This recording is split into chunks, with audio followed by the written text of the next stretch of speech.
Looking to break into Minnesota's legal cannabis industry? The next licensing round opens February 18th, and you don't have to navigate it alone. Jen Rice and her team can guide you through every step of the process at North Star Cannabis Consulting. Start with their free industry newsletter. Then let them help with license applications and business strategy to empower your success in this growing market. Don't miss your opportunity. Get professional guidance from a team that knows Minnesota's cannabis landscape inside and out. Contact North Star Cannabis Consulting today. Visit northstarcannabisconsulting.com to learn more.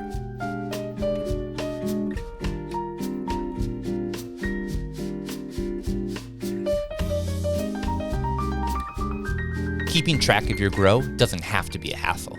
Meet Plant Track. That's PLNTRK, a tool built by Minnesota growers for growers like you. Track every stage of your plant with intuitive progress bars for each phase.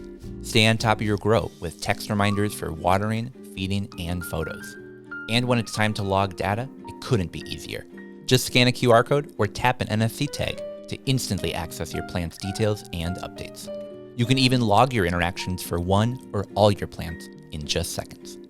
Ask detailed questions with the AI chat powered by your plant's data and get the help that you need when you need it. It's free for up to 8 plants. Go to www.plntrk.com now and start tracking your grow.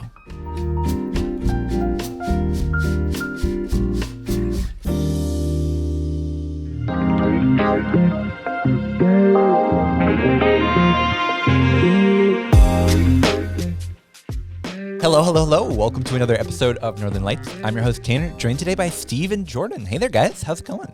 Dude, I'm so happy to be here. Yeah. You guys, it's like a breath of fresh air seeing both of you. It's like a warm blanket, cool breeze. It's Tuesday, February 25th. Mm-hmm. We're a week into the applications being open. We are.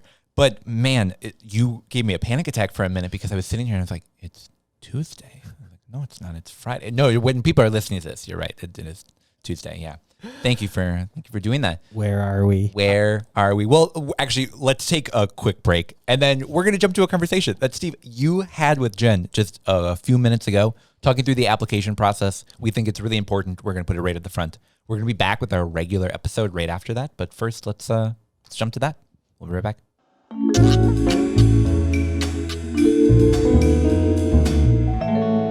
Welcome back to the Northern Lights podcast. I'm here with Jen Riza for a special segment, a little bit of an update, talking about North Star Cannabis Consulting, talking about the February 18th to March 14th application window, and that's general application as well as another social equity round. Is that correct? Correct. It's all one round, and the OCM is accepting applications for the micro license and most of the larger licenses. The only exception is they're going to do the event organizer license and the hemp-derived stuff a little later in the year. Yes, absolutely. I've heard it described as like, paraphrasing, some of the core tenants or some of the core supply chain aspects of the license or of the cannabis industry.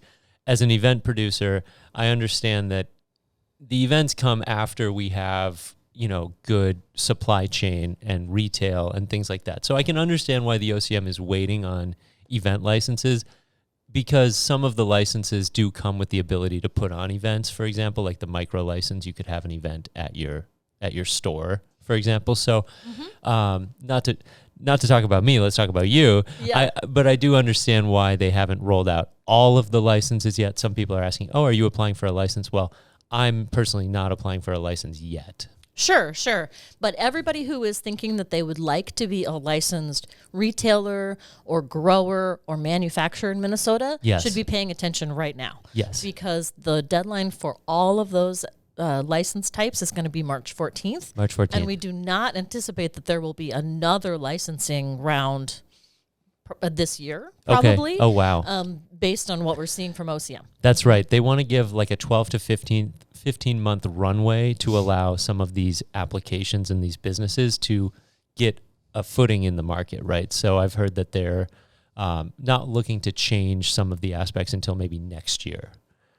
I think that's right. Also, just like us, OCM is trying to get the thing in front of them done now. Yeah. And so Sorry. so we have a limited window into what's next, but we do actually have a path forward that they've given us. So so I'd love to talk to you about what's in the application and then what we know about what they're going to ask for after the application, because we now do have good info on that. Sure. So one of the questions I wanted to ask you is how much has changed in the application in 2025 versus the application they put out in 2024? Yes, great question. I was so curious to see what they would do.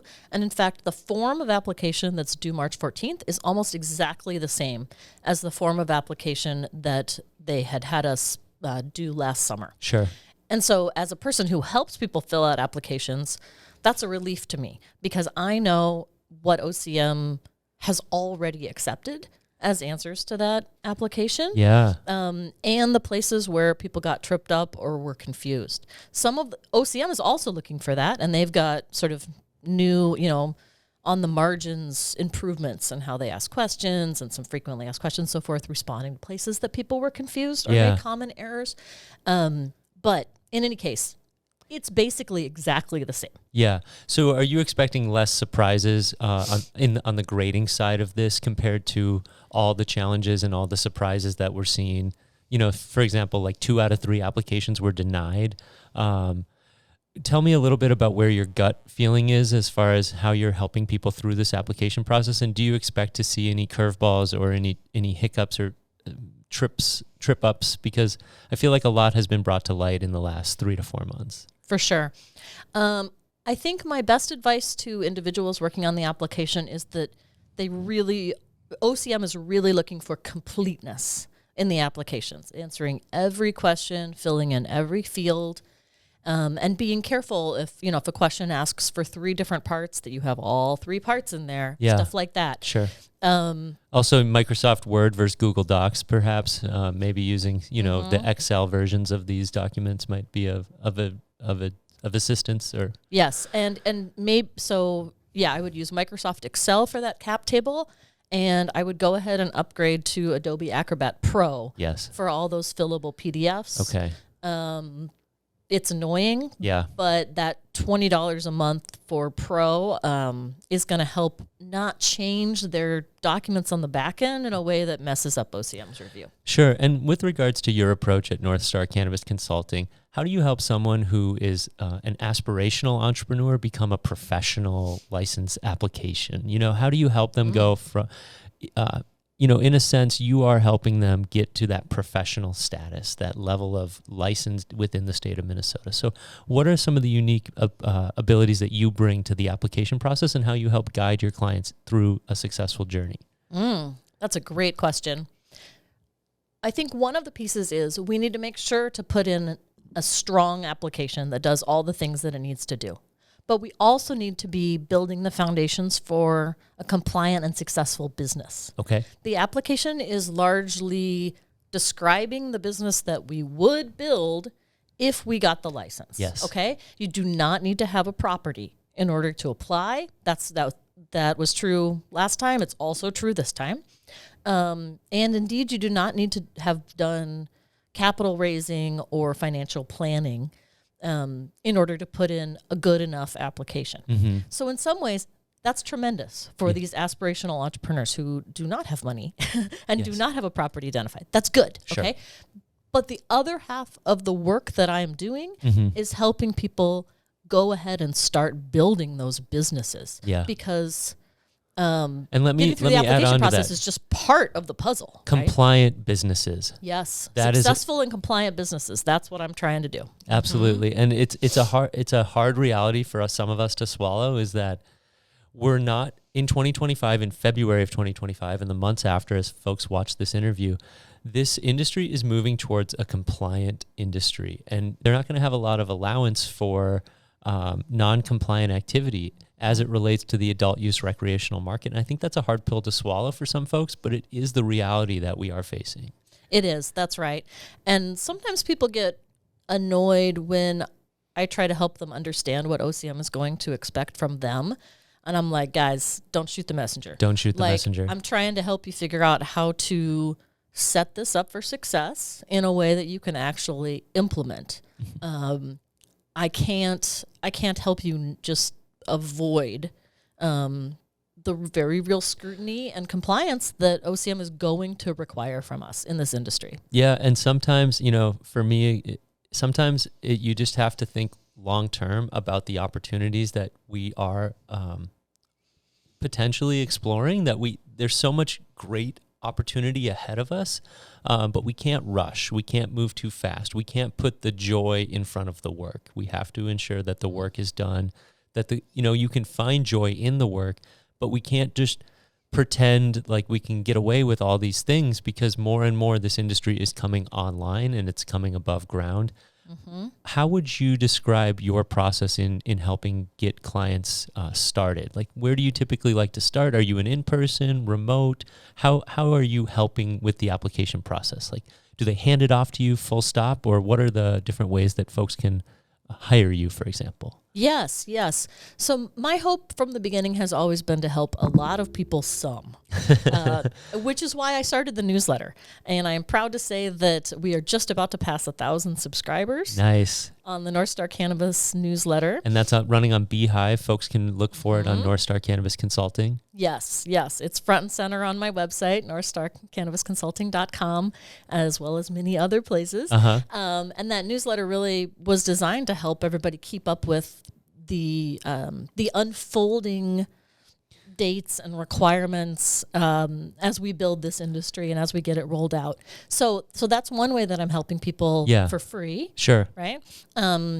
People can also pay me for my one-to-one help. Okay. So I'm actually writing a limited number of applications along with Lael McFatridge, who's a national license writing consultant out of Colorado. And how did you meet Lael? I think on LinkedIn. Sure. Yeah. Jen's a great follow on LinkedIn. Make sure to check her out there. Oh, thanks, man. I appreciate that. Yeah, I think it was like 2 years ago I met Lael and I was like, wow, you have real skill in writing license applications that I think that my clients and I are going to need in the future, and nurture that relationship. Really like her. She's a solo entrepreneur, just like I am now. Yeah. Longtime consultant, and she tells it like it is. Okay. She's written licenses in 22 states. 22 states. Yes. That's no joke. Yes. So by working with Lael, I'm trying to make sure that our clients that we're writing our applications for have both her expertise in license writing and the industry, as well as my expertise in Minnesota specifically. Okay. And knowing our rules and regs and our OCM really well. Okay. So we're doing a limited number of full service applications, but we're also trying to turn that around and offer some of those insights at a much lower price point. Sure. For people who are writing their own applications and are looking for those more lower cost resources. Yeah, absolutely. I can understand sometimes with a big, a big hairy goal or a big scary thing, like you want to be able to bounce something off someone. And so you do have that ability to, you can be, fully guided, or you can be, check in with Jen kind of a thing, or run this past Jen. So you have two different tiers of options, right? You can be hands off. I want you to write my entire application, or you can be more like, I'm not going to use an analogy. You can just be more like, hey, I don't need all your help, but I need some of your help. Yes. And so one of the things that I've rolled out there, I call it the Micro License Launchpad. Okay. And it's a set of resources that you'll always have at your fingertips, even if it's 1 a.m. and you're working by yourself. Sure. As well as some paid time with me that you can sign up for whenever the time is that you need it. Yeah. Specifically, I say, I want to see your cap table. Okay. So many people really struggled with the capitalization tables. Which now is fair, because it's a weird thing. How detailed does it need to be? Let's say, Jordan, Tanner, and I do a podcast. Could we just say, like, Jordan gets a third, Tanner gets a third, Steven gets a third? Is it as simple as that? Or how much more detail do you need to bring to a cap table?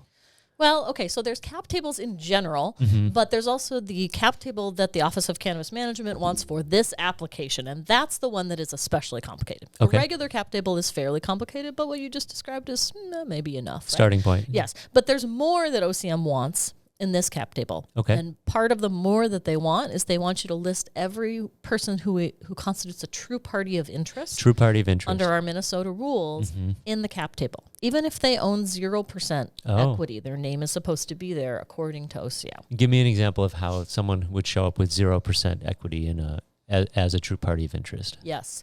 So, for instance, someone is a key employee. Ah, They don't own any equity, but you've identified that they're going to be your, head of cultivation, and you've written about them in the application as part of the expertise of your team and part of your plan. OCM thinks that they should be on the cap table. oh, wow. And then it should say 0 equity. Oh, interesting. Yeah, that does seem a little bit out of the ordinary for me. But I can see an example of how the OCM would want to understand who's moving through your organization, who's providing value, and are they connected to potentially another organization or another application. So That's exactly right. And so so we talked about 2/3 of the applications being denied in the fall.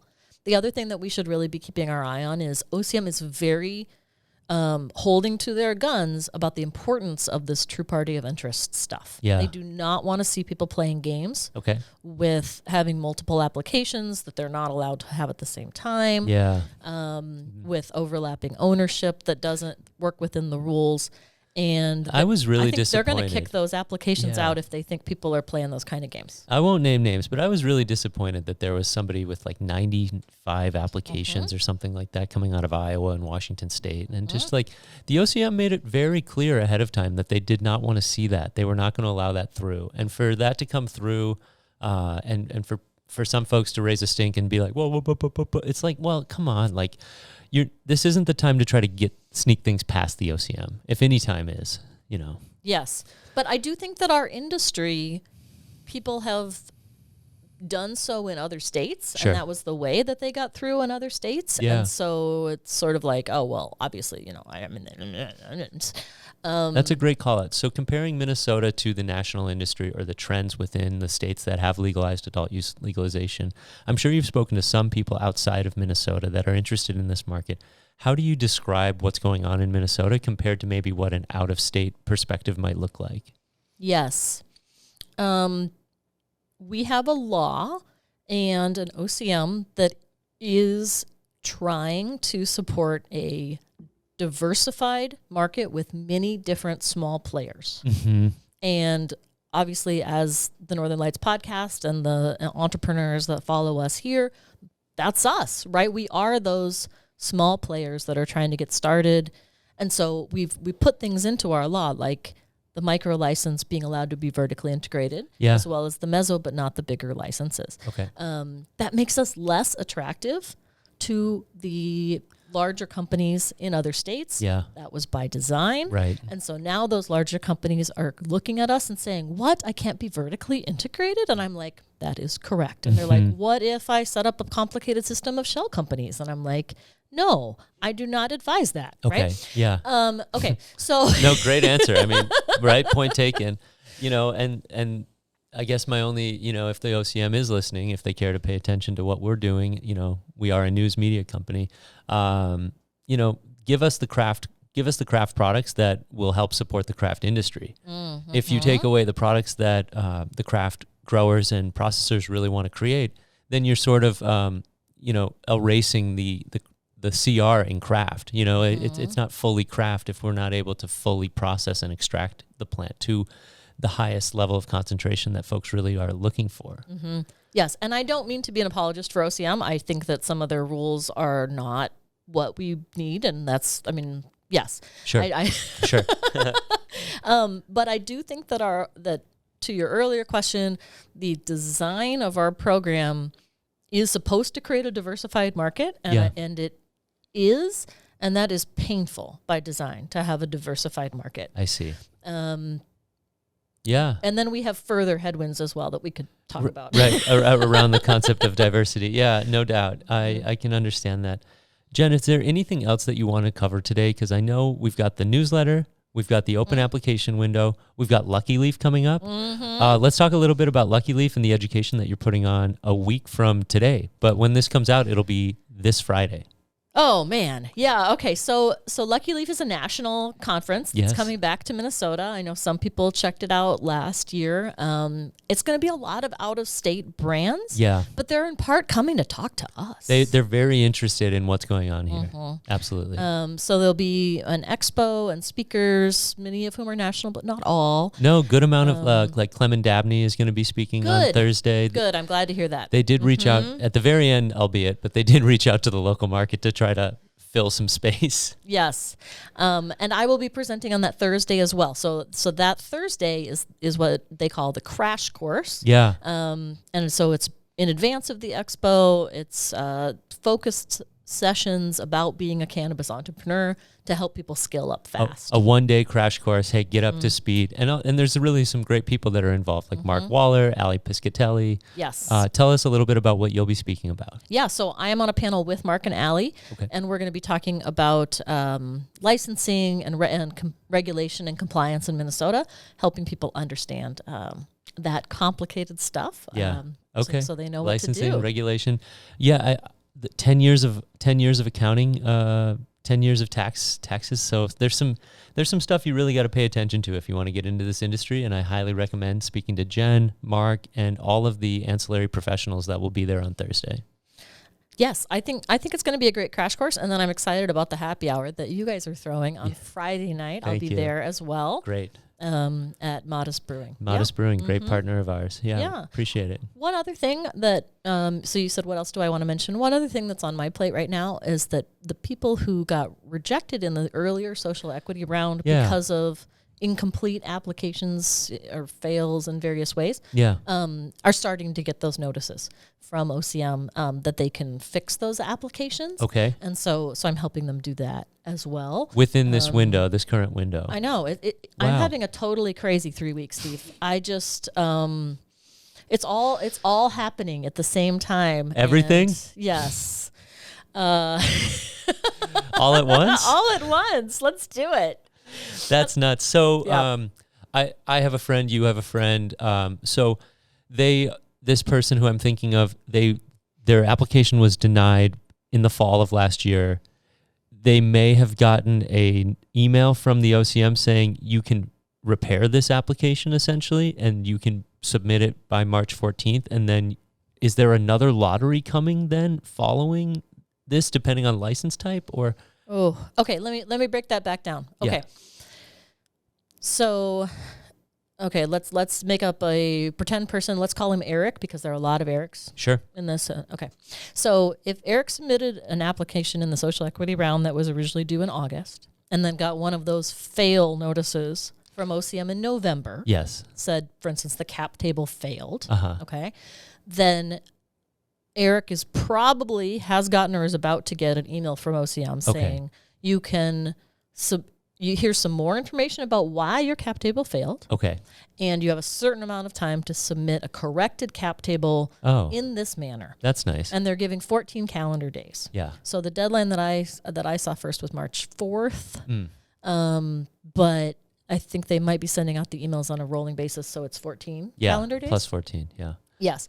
And so remember, this is something that we fought for in the fall. Absolutely. When OCM originally failed all these people, we had advocated for them to have a chance to understand why they failed, right, and to be able to correct that application instead of just losing their application fee and spot in line. Yeah. And so this is an opportunity that we fought for, and now we can claim. Okay. So I'm helping people like Eric understand what OCM is asking for and help put that paperwork together. That's phenomenal. And I hope that will be able to help a lot of those people get back on track. Sure. I'm not exactly sure exactly what happens next, but stay tuned. But that's my hope. For folks that haven't met you, haven't had the chance to speak with you, where's the best place for them to start? Where should they reach out first? If they're just thinking they like the cut of my jib and want to know what's going on, they should totally sign up for the newsletter. Great. Newsletter comes out every 2 weeks plus emergency newsletters as needed. It's a great way to stay up on the industry and what I'm doing. NorthstarCannabisConsulting.com. Thank you. If they're thinking, oh man, I need some of that help, then they should use my website to find my Calendly link to get on my calendar, or find my email and email me. Great. Yeah. Finally, there is a third set of people who are getting to make progress right now. And those are the people who applied in the social equity round. Yeah. And their applications were deemed complete and accepted by OCM. Okay. But then they didn't get to do a lottery in November, but now they are first in line Okay.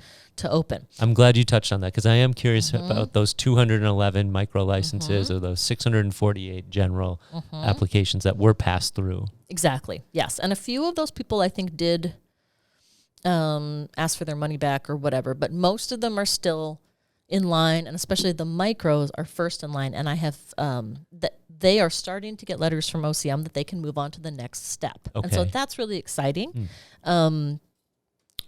To level set, let's see. Yeah. The packet information that OCM came out with around February 14th also included a lot more concrete detail about the next steps Oh, it for did. people beyond the application phase. Okay. Which, again, the application is just part of this process, right, of building a successful and compliant business. Yes. And so I'm so excited for those micros to finally get this nod to go ahead. The next steps for them are to go through a background check process. Okay. And then there's a labor peace agreement that they may need to do, though micros don't For need to actually do for one. 10 employees or more, I believe, in some of the applications. Yes. And then they will be asked about their location and to submit updated versions of their standard operating procedures, cultivation plan, whatever is applicable that reflect their actual location. Then we'll get the okay from the city that their zoning is okay to do that activity in that location. Then there's an OCM inspection. And then finally, they can actually open their doors. Okay. So still a lot more steps. Yeah. But there's I call it a chutes and ladders graphic I that saw OCM it. has put out. It's a nice board game. Yeah. I mean, and I do really appreciate OCM trying to create infographics like that for us. Lael's perspective is, Minnesota's really trying to make this accessible to people. Okay. I know it is not always what we would hope for. Yeah. But it's certainly better than it could be, and it's better than a lot of states. Hey, we have to take it for what it is. You know, it's on a spectrum. Yeah. It's never going to be perfect. Yeah. So I'm excited for those micros. And I'm excited for the next wave of people opening, which I think is going to be the micros who are correcting their applications right now. Yeah. They're the next in line. Yeah, they're the March Aprils of the world. Right, because none of those license types have to wait for the lottery. Sure. Okay. Right. Uncapped. Yes. So remember that the larger license types, so mezzo, and then the bulk cultivation, manufacturing, and retail, we got to get those applications in now if you haven't already done that step. But then all of those, if they are accepted as complete by the OCM, go to a lottery that will be held in maybe May, June. Cool. And so but there's still that hurdle as well. Well, looking ahead in May, June, we'd love to have you back on the show and talk maybe through what's next in this lottery process. But all the best over these next few weeks. And if you do need any help, make sure to reach out to Jen and tell her the Northern Lights podcast sent you. Thanks, Steve. Really glad to be here. Good to see you, Jen. Thanks. You too. We'll be right back.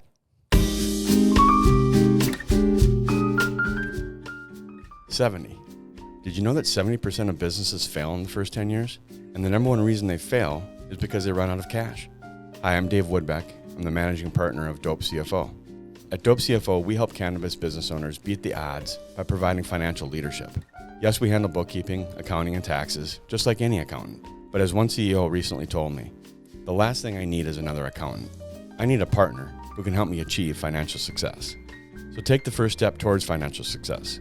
Scan the QR code now and start your free assessment.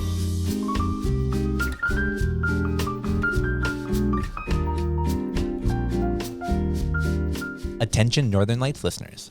Whether you're growing cannabis indoors or outdoors, organically or hydroponically, Eco Garden Supply has the tools to help you succeed. From premium organic nutrients to advanced hydro systems, they've got everything you need to cultivate like a pro at home. Head to ecogardensupply.com now or visit them in person at 800 Transfer Road, Suite 3, St. Paul, Minnesota 55114 and elevate your cannabis growing game. Eco Garden Supply. Growing supplies for the serious grower.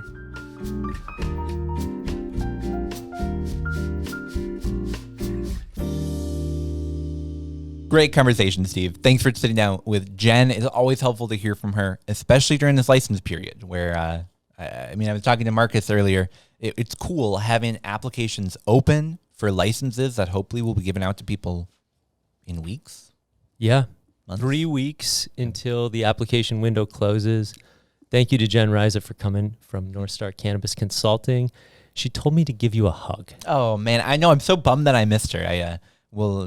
You can find her. She'll be at Lucky Leaf. She'll be teaching a class on Thursday. So, check out North Star Cannabis Consulting for all your consulting needs. Awesome. Well, thanks again to Jen for coming on out for that. That was a good one. So let's jump into this week's episode. Guys, Season 2, it's good to episode be 20. back. Yeah. We took a week off, guys. Tanner went to Michigan. I did, yeah. It was nice to sort of get out of town. I went to the upper peninsula of Michigan, the upper part. It's cool they got two parts. It's terrible. They got the UP and then the mitten. Yeah, the lower P, if you will, but they call it the mitten. And it was cool. I got there on Friday. It was really beautiful, really wonderful. We got 8 inches of snow. And once you got there? Yeah, and it was still beautiful, but in sort of a different way than in a, I guess I'm staying in the Airbnb kind of way. But man, it was a cool time. Got there on Friday, got a message from the Airbnb people saying, today is the start of the UP200. Do you know what that is? Yeah, I heard about it. I was talking with Jeremy Johnson, a Michigander. Yeah. And he was telling me that last weekend was a big weekend for the UP. So you picked a great time to be up there. Yeah, the UP200, I'm shocked to hear you say yes, because I had never heard of it before we got there. I thought it was some sort of engine type or something. I don't know. 200 microns. Yeah. No, it is a dog sled championship. So I get to town and I'm like, man, they shut down the main street. What's going on? Like, wow, there's a lot of dogs around here. It's because they were starting a 260 some mile trek, and they started just 2 blocks from where I was staying, right on the main street of town. Right in beautiful Marquette, Michigan. Wow, that's incredible. Yeah, got to see a lot of Minnesotans that were there repping our state. Did you see any black license plates? No, unfortunately not. I did see a lot of Cybertrucks. I was really surprised. Yeah, there was something about being in the UP that I guess just a lot of Cybertrucks there. Jordan, I'm gonna ruin your day. I love the Cybertruck. I want to know how much weed do you think you could fit in a Cybertruck? More than a legal amount in Minnesota. That's fair. No, I mean a lot. Yeah, exactly. A decent amount. I wonder if there's any people trafficking cannabis in a Cybertruck, like regularly. If you are an international or national or interstate or whatever distributor, transporter, any part of the supply chain, applying for a license, and you use a Cybertruck, please reach out. We're just curious. Yeah. We want to know who you are and more about you. And why. I mean, even up in the UP, my concern would be the battery life. Well, or the snow. I've seen so many videos of them getting stuck in oh, really? Really not that much snow. And no. So the 8 inches probably would have been a nightmare. It's just not a good vehicle. It's just not good. Well, especially without the built-in Puffco holder. If it had that, I think it would be okay. It doesn't have one? No. No, it's a really big bummer. Neither does the Jetta, unfortunately, but or the Civic. Yeah, and yet we adapt and overcome. So yeah, I was in Michigan. It was really fun. I got to see some ice sculptures. Waterfall. No, natural sculptures, if you will. Natural sculptures. Yeah, some waterfalls that had frozen that people were trying to climb. That was pretty cool. I got to see a lot of snow. I went to a casino where they gave you $20 free to play, and then I won $20 that they let you then cash out. And I said, that's a win. And I walked out with $20 and I was like, that's cool. I'd go back. Absolutely. And it was cool to just be in a state that has a cannabis industry that feels like it is so far ahead of where we're at, even though they've only been legal for not even a decade at this point. No. But it feels like they are just so far ahead where you could find, bulk concentrates available. You could buy 15 grams of oil at a time for $100. Okay. You could be finding ounces of flour for less than $30. And well, it's not great for the producers. They're not getting that price per pound you get in other states. For a consumer, couldn't ask for anything better. We could, They're about 6 years in. yeah, Mhm. and ready for Minnesota to get to the yeah. 6-year end So point. do we consider ourselves from August 1st, 2023? Because that's going to be the hardest part. I don't think we can. Yeah, because I agree with you. Where like if you look at places like Colorado, they count from the first day that they allowed stores to start selling adult use, but we don't really have like a set date of like there was like January 1st, we're good to go. Okay.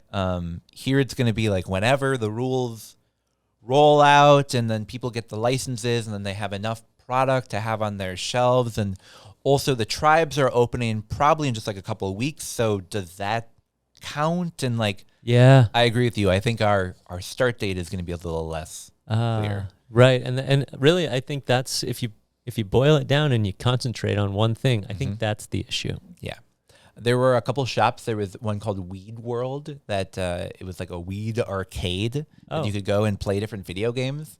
I drove past it and I was like, oh, I got to check that out on the way back. Looked it up on my phone just to see like, what is it like? Mm-hmm. They have, I believe, 3 games, like a single lane of Bowling or something? no, Skee ball? skee ball. Thank you.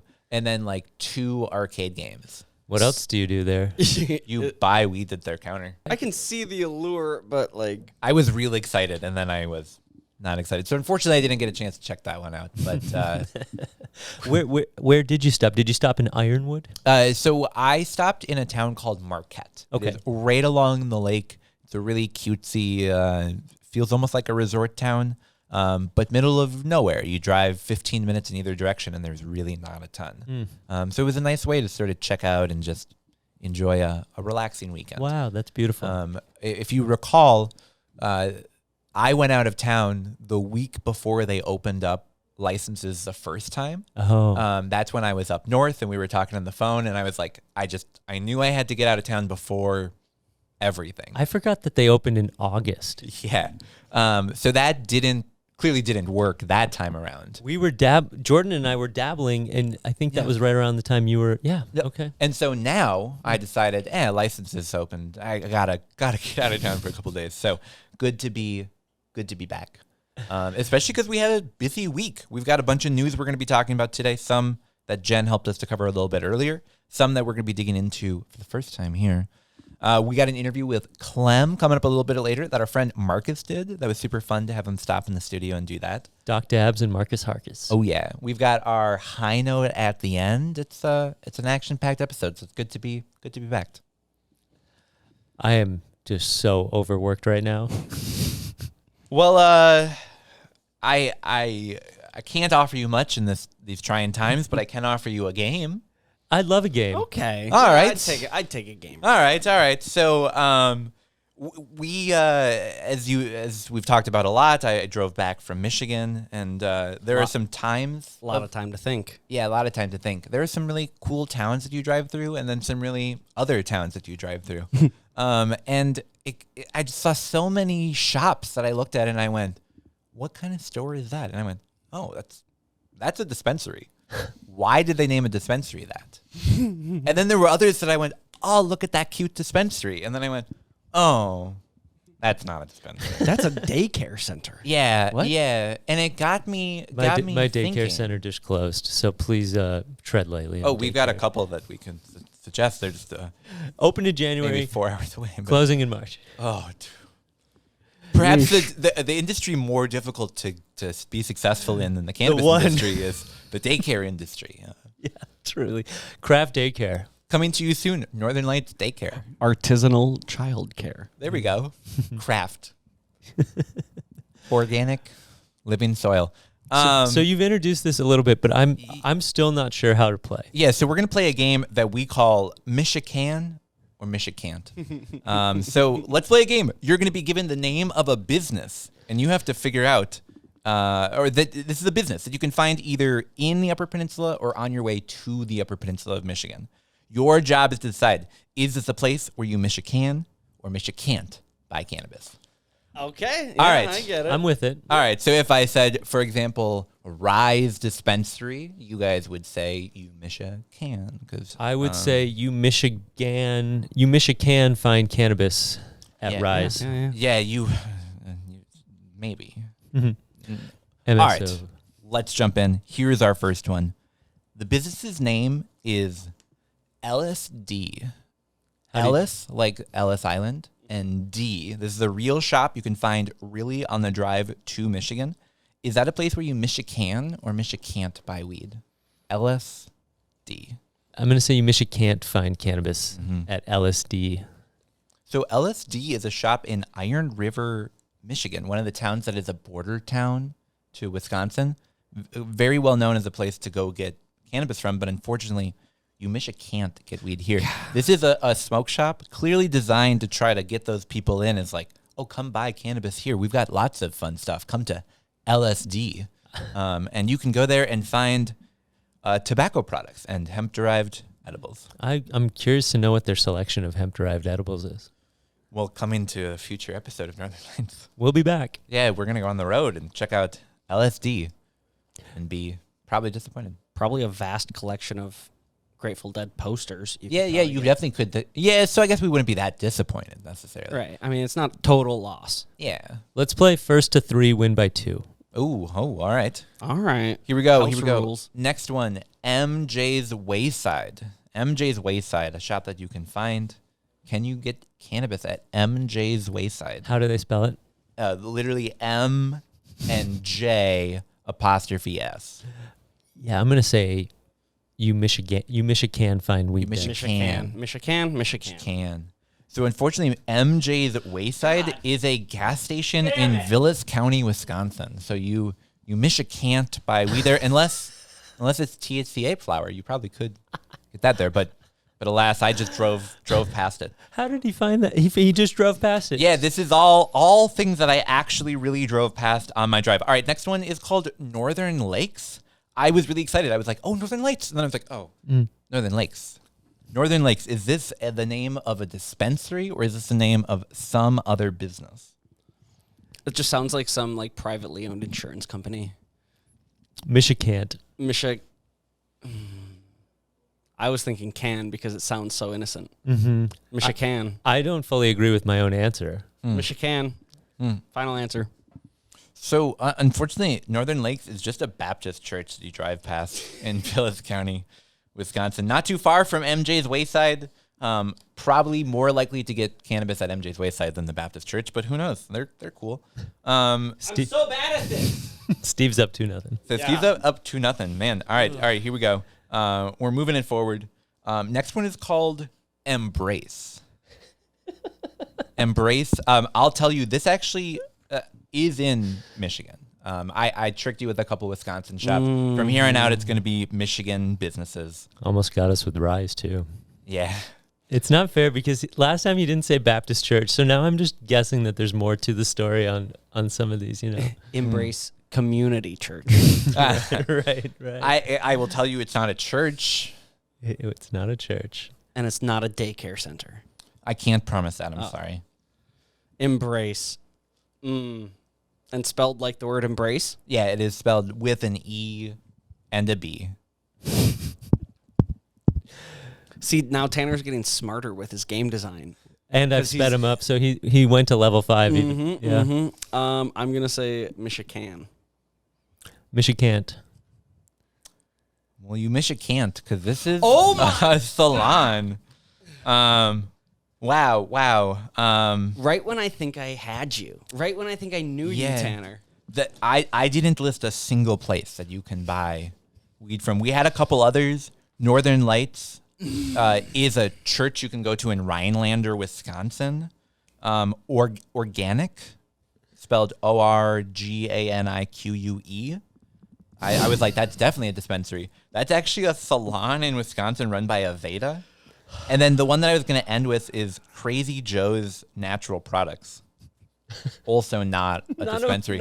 And then the tiebreaker was going to be Fire Station, which is a dispensary. No, it's just a All right. bar. Yeah, yeah. See, okay, wow. Yeah, Tanner, were you so- were you the type of teacher that would put B, like you would make the answers for a pop quiz, just 15 questions, just all B or something? Did you I do that? loved making patterns. Yeah, and I was the teacher that would intentionally make a pattern and then have to like just one off from that pattern, so that people would look at that and be like, But you would never do it. Just all the answers are B or all the answers are C, because that was the type of thing. I had teachers that would make that B, and I'm the type of person that would drive insane. I'm like, I cannot be correct. It's bad test design. I had to take a whole class on designing tests in college. But what is good test design is doing BADC, BADC, BACD. And then people look at that and they go, am I wrong? And the answer is no. You just did a good job of checking your work. So congratulations, Steve. You won Michigan or Michigan. You Michigan figured out the right places to shop. And I should have disclosed this before the game started, but my mom is from Michigan. oh, all right. Anywhere fun in Michigan? All over. Okay, Yeah. very cool. Detroit area. I really enjoyed Michigan. I would definitely go back to that state. There are some states that I do not like going there. I do not enjoy my time in Nebraska. Shout out to our Nebraska listeners, but come here, not the other way around. But Michigan, haven't had a bad time there. I enjoy it. Michigan's great. Pure Michigan. Taste the terpenes. Yeah, there's really good shops. If I had to shout out one, Elevated Exotics in Republic. Ooh. Really cool one. A town that really doesn't have a ton of what seemed like cannabis culture, but man, a great dispensary. So Nice. check them out. Wow. All right. Well, so I didn't solve any problems, but you guys feel better. Like, you know, it's Yeah. Lighten the mood. yeah. It's Not something. that the mood was heavy, but it's February in Minnesota. Yeah. Ugh. And I can tell at my house, like, The doldrums. a lot of folks took vacation over President's Day weekend. Like, I don't blame them. Mm-hmm. You know, if you took a vacation, I hope you enjoyed it. We all kind of need it. It's been a cold winter. It's been a lot colder than last winter. Mm-hmm. You know, and I saw it's about average or so. It's been like I said on this show a couple of weeks ago, it's been a real winter. Mm-hmm. Yeah, it's the type of year that every time someone's like, "Oh, it's February 21st," I'm like, "How the fuck is it only February 21st?" Like, wow. I remember at the end of January, we were like, "What a year it's been already," and Yeah. continuing, what a year it's been. The hurricane's just getting started, boys. The hurricane is just getting started, as they say. It's hurricane season. Name that movie. Princess Bride. Pineapple Express. Good try and very close. Unfortunately, Steve, you win that game as well because you didn't choose a wrong answer. So It's application season. it's application season. Well, we're going to take a short break, and when we get back, we're going to dig into the news around the applications, both for businesses and some grants. We'll be right back.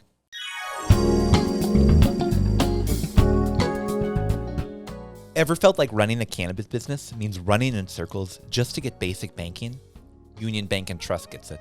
They've been helping cannabis businesses for over 10 years, solving problems like securing accounts, managing cash flow, and navigating regulations. No more jumping through hoops, no more runarounds. Just straightforward banking solutions built on trust, integrity, and performance. That's unionbankandtrust.com.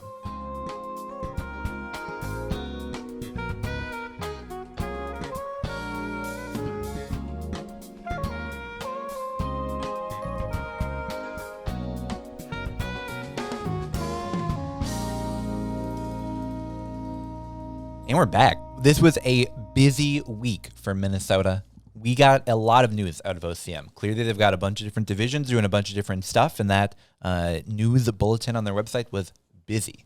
We're going to start by talking about the biggest news, which is the office is now accepting applications, but we're going to get to the grants in just a minute here because that is also pretty big news. Awesome. But first, let's jump in. As people heard at the beginning of the episode, Jen Reiser was in here talking about OCM is now accepting applications for people who are looking to open a cannabis business.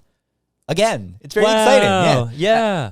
I saw a news headline that it was cannabis business license, take 2.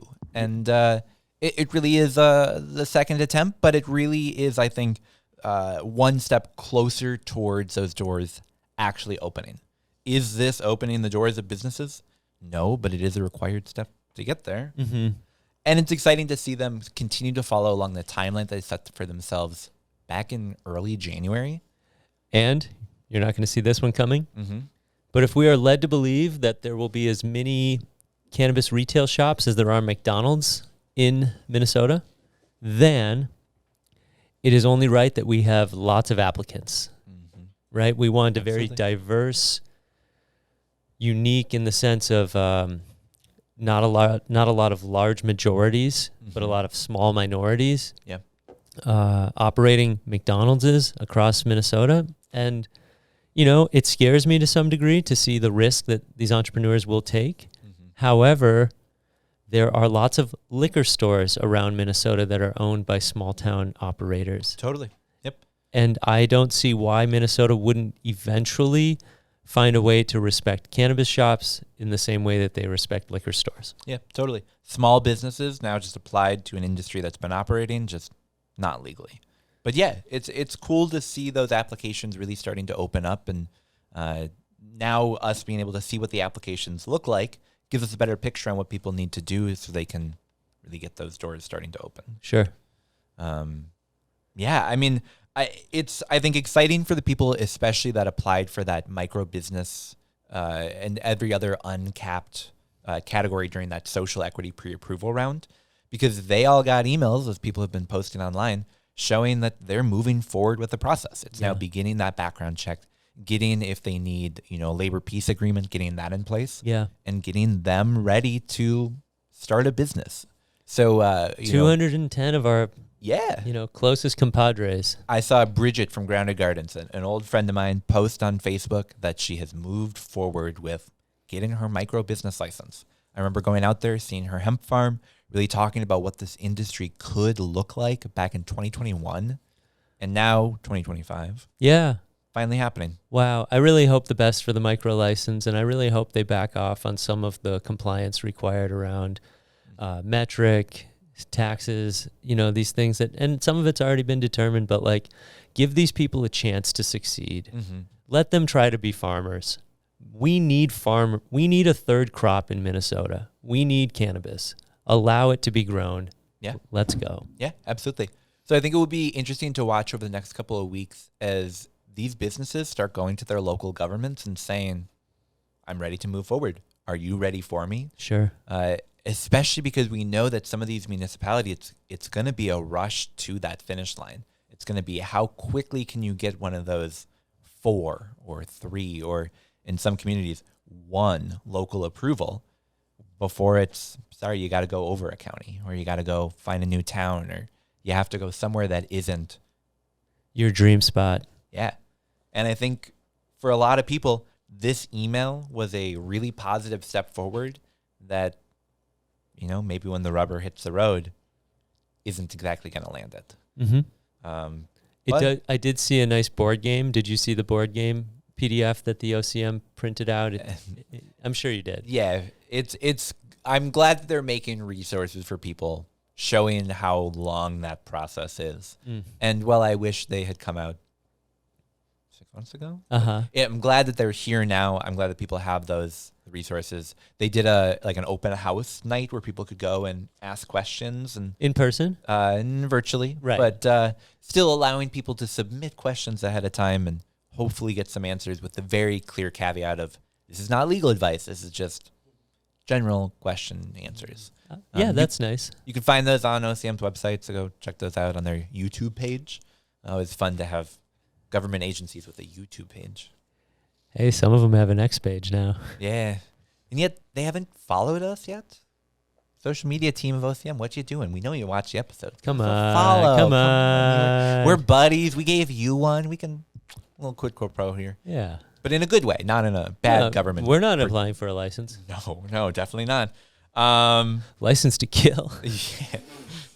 That's what Jordan has. Don't talk about it. Yeah, sorry. Moving on. Jordan's the Pierce Brosnan of the James Bond series of our group. I'll take that. Tanner's like the Roger Moore. Okay. Yeah. Does that make you Daniel Craig or Sean Connery? It begs the question. I think you got elements of both. Beauty and grace. I'm a hybrid. I've been grown out. I'm Sativa. Yes. I'm Jordan. Yeah. Let's go. Let's talk about these grants. Yeah, so it's really exciting to see, the applications open up as expected. We don't really have a ton to talk about there. It was great to have Jen in really sharing her expertise. But in terms of the news on the grants or on the applications, Oh, yeah, sorry. really all that we know is that it's moved forward. But on the grants, as you mentioned, that's really new. where the big news has come in. We knew this was coming. We knew it was moving forward. It comes from statute that was passed back in 2023. So it's not anything that's like, but the slow-moving train has arrived. The Can Renew grant programs.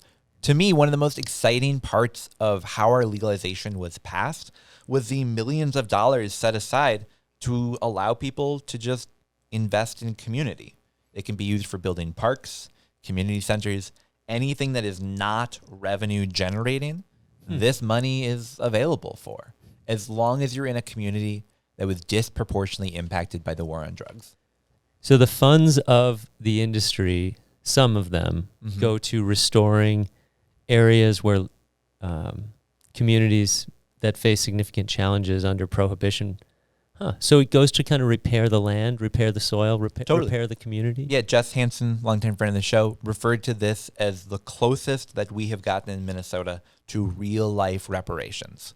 This is looking at people to say, you were harmed by the war on drugs. If you have something that you want to do to help your community, we will fund it for you. Wow. You just have to do it. And the grants are actually relatively large. We can see, I'm going to flip in my notes here, that these grants can be anywhere up to $200,000 per grant initiative. Yeah. Which could fund like an entire nonprofit operating, doing things in communities to help improve them. Mm-hmm.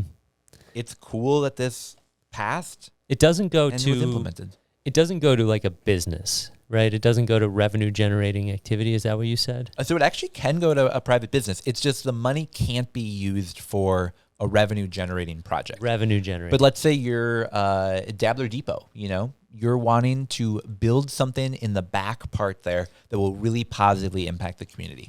You're going to turn it into a park. You're going to turn it into a publicly accessible something. Yeah. You're going to start a new initiative here that anyone can come and get food anytime they need. Dabbler Depot is now a partial food shelf as well. Yes. This money would be available for that as long as it's based in the community that has been impacted by the war on drugs. Wow, that's great. And will this get refilled every year? Yeah, so the first year it was given $1 million. That's expected to be bumped up to about $5 million by the time this reaches its full breadth. And it comes through the revenue generated via taxes with the cannabis industry? Yeah, so it's sort of tricky. Colorado, when they first passed legalization, directly tied cannabis money to cannabis initiatives, saying this is the money that we're taking from cannabis and it's going to X, Y, and Z. In Minnesota, we just tax at 10%. It just goes into the general fund. This just pulls from the general fund. Got it. So Minnesota generally is paying for this, but cannabis taxes will go into the same money that this will draw from. So Sure. Okay. indirectly, yeah. Super dope. I know we've been excited and curious about how this was going to roll out for all of last year. So Yeah, well, and now we can see they gave us clear-ish dates Okay. on when this will be available. So a start date of approximately June 30th is when those grants will be available for people to start using. So that's like within the next couple of months here. This money will be given out to people, made available in organizations that are doing good around the state of Minnesota. could go to nonprofits, tribal organizations, educational institutions, different units of local government, as well as what you said, private businesses, community groups, and partnerships. Yeah. Priority will be given to proven successful projects or things that are similar, as well as organizations that directly engage with the youth. So Tanner's Chirp Tasting Jr. is going to now... No. We won't be doing that. Babbler Depot. Yeah, the Babbler Depot, where we sell NA beverages like apple juice and Babies. orange juice and... That's what I was thinking, like Babies Babble. I was thinking like a baby store. Yeah. Sorry. Non-revenue generating, though, of course. Oh, yeah. Of course. No, don't take my ideas. Take Tanner's. Take Tanner Chirp Tasting Jr. coming soon to a Dabbler Depot near you. It's like a Kids Bop version of this podcast. Exactly. Right. where we do the same stuff we generally do. It's just we don't actually smoke weed and we definitely don't swear. Yes. Yeah. Did any of you guys see Kids Bop live at the state fair? I heard about it. No? Jordan, you missed such a good show, I've heard. It was Kids Bop live. Allegedly. At the bandstand of the state fair. You could go and hear them do classic hits, such as like, you know, the Taylor Swift songs and like the other pop songs that people listen to these days. Yeah. I couldn't. By kids. No, I'm not making it to that.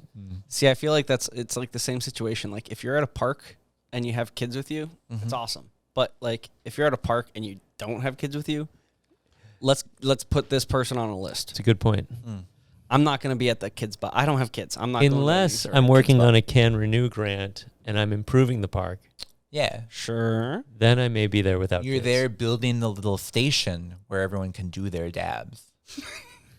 On their tiny little rigs. Their tiny little rigs. Their little hands just got to... I'm so glad we're not applying for licenses, because otherwise OCM would watch this and be like, oh, guys. We'd be in jail already. Yeah. Can do. We don't like that Are the Epstein files out yet? So if you're interested in this, you can go to their website, learn more about how to actually apply. This money is available. It is directed towards the community that was harmed by the war on drugs. If you're part of that community, you have an idea on how to help improve it, this is an opportunity to get some of that funding. It was fought for really, really, really hardly. So now please go and use it. Yeah, that's dope. Anywhere from $50,000 to $200,000. I mean, that's a meaningful amount of money to get in a grant form. And I know there's folks out there that are interested in getting grants for their businesses.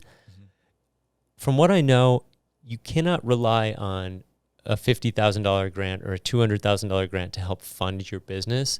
That is not what this program is going to allow you to do. So you need to find outside investment. You cannot rely on grants or banks for all of your funding when you're applying for when you're applying for licenses. You're gonna have to get it yourself. Yeah, absolutely. But also, on the other hand, we challenge new cannabis businesses that are coming into this space. If you have an idea on how you can actually improve your community, you know, we see dispensaries in other states lead initiatives that give funding to community nonprofits from revenue. But this would be actually taking the money and doing something good with it. People could be. Absolutely. And there's no more innovation than the Minnesota cannabis industry. So all the best, and I hope the OCM sees through some really cool ideas. Well, before we jump to an interview with Clem, let's give just a quick shout out to every single person that went and submitted a comment on the public comment period for the OCM. Oh yeah, we got the full studio audience cheering there. Truly, shout out to everyone. Shout out to Firebeards. Yeah, shout out to Firebeards, shout out to Green Machine, shout out to some of the people that were out there really just trying to grind and get more people to get that comment submitted. So many of the comments that people got turned in were talking about real changes that need to take place to the rules, specifically that 70% cap. And we'll see within the next month whether that actually made an impact and how those rules end up shaping out. Yeah. I'm, forever the optimist. I've been wrong so many times, but forever the optimist. And I'm hoping that this is one of those opportunities where they look at that and go, man, this is just not what the community wants. Right. Emotions of the people, right? Like allow the 400 plus comments to really bleed through. And Firebeard posted, I think that more than 3/4 of the comments were specifically saying they want to get rid of that 70% cap, which is pretty clear. I think if I was an OCM official, that's more than 70%. Yeah, exactly. For real, the percentage of people that are against that rule are higher than our THC percentages will be in just a few months here. Well, on that note, we're going to take a short break. When we get back, we're going to be leaving these chairs replaced magically by our buddies Marcus and Clem, talking through some of the stuff that Clem is doing today, talking through their views on the industry and what the future might look like. And then at the end, we'll be back with our high note, wrapping up the week. It's a big one. We'll be right back. Are you ready to kick off your home grow? We've got the perfect hookup for you. MinnesotaCannabisSeeds.com. They've got everything from fast flowering strains to unique hybrids, all ready for growing in Minnesota. And guess what? Our listeners get an exclusive deal. Use the code NL10 for a 10% discount on your entire order. Don't miss out. Get the best seeds and start your growth strong with MinnesotaCannabisSeeds.com. Remember, NL10 for 10% off. That's MinnesotaCannabisSeeds.com. Grab your seeds today.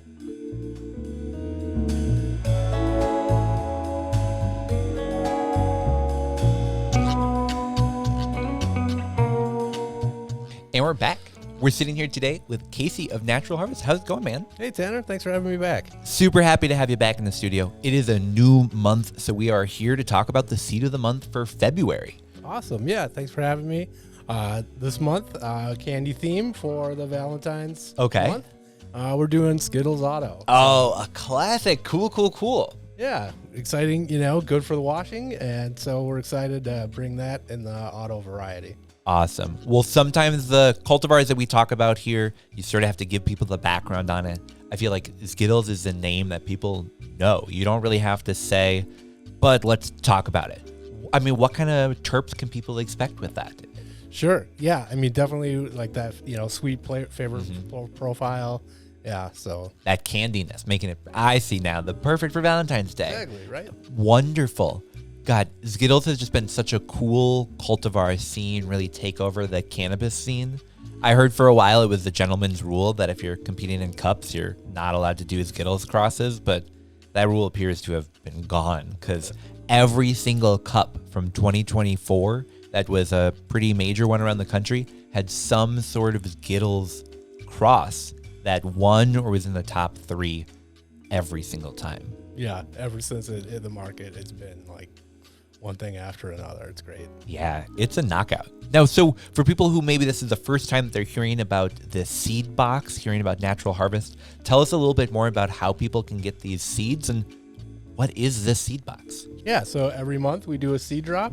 As I mentioned, this month is Skittles Auto, and you can find them at MinnesotaCannabisSeeds.com.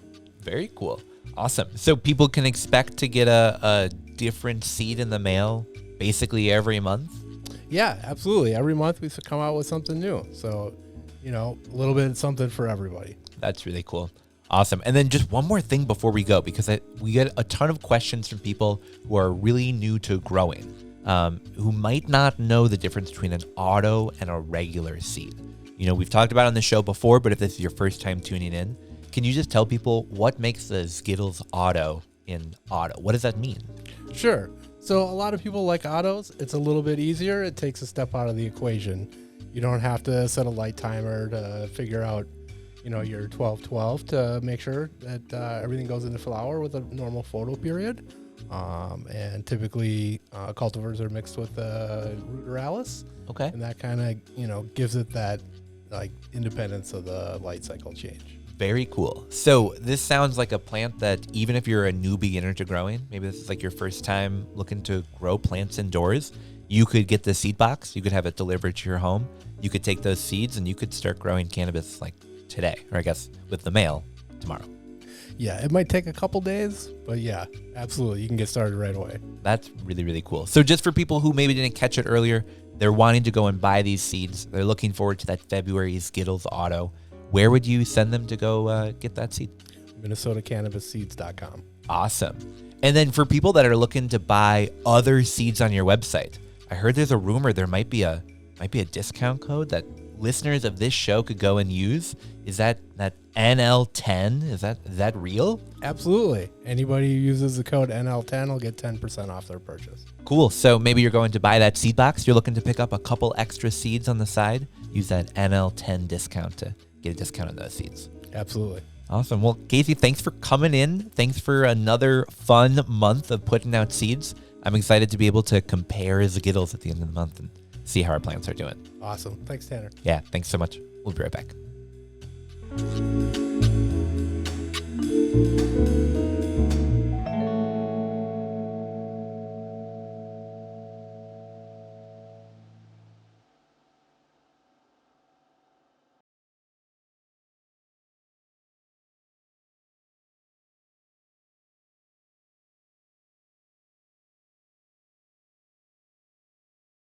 Welcome to the Northern Lights podcast. This is Marcus Harkis. We're in the studio with Dr. Dabney. Welcome back to the Northern Lights podcast. Appreciate you for having me back. Yeah, how you feeling today? I'm feeling really good. That's good.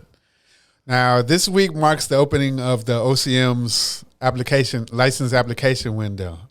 Yep. Which license are you applying for, and what's your vision for entering the adult use market? So I plan to apply for a micro license. Right now, I'm working with a group that owns the agrarian nursery over off Minnehaha.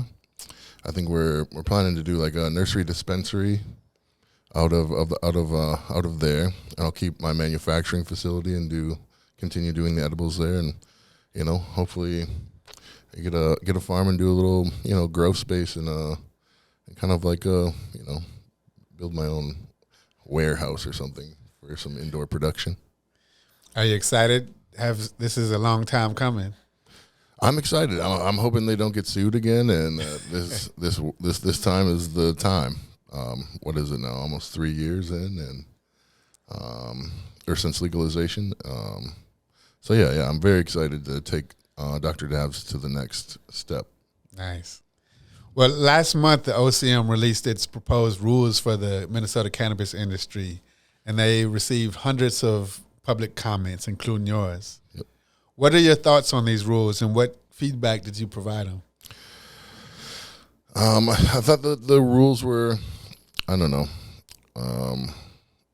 well crafted or crafted in a way by people who don't exactly know our industry or are participants in the industry.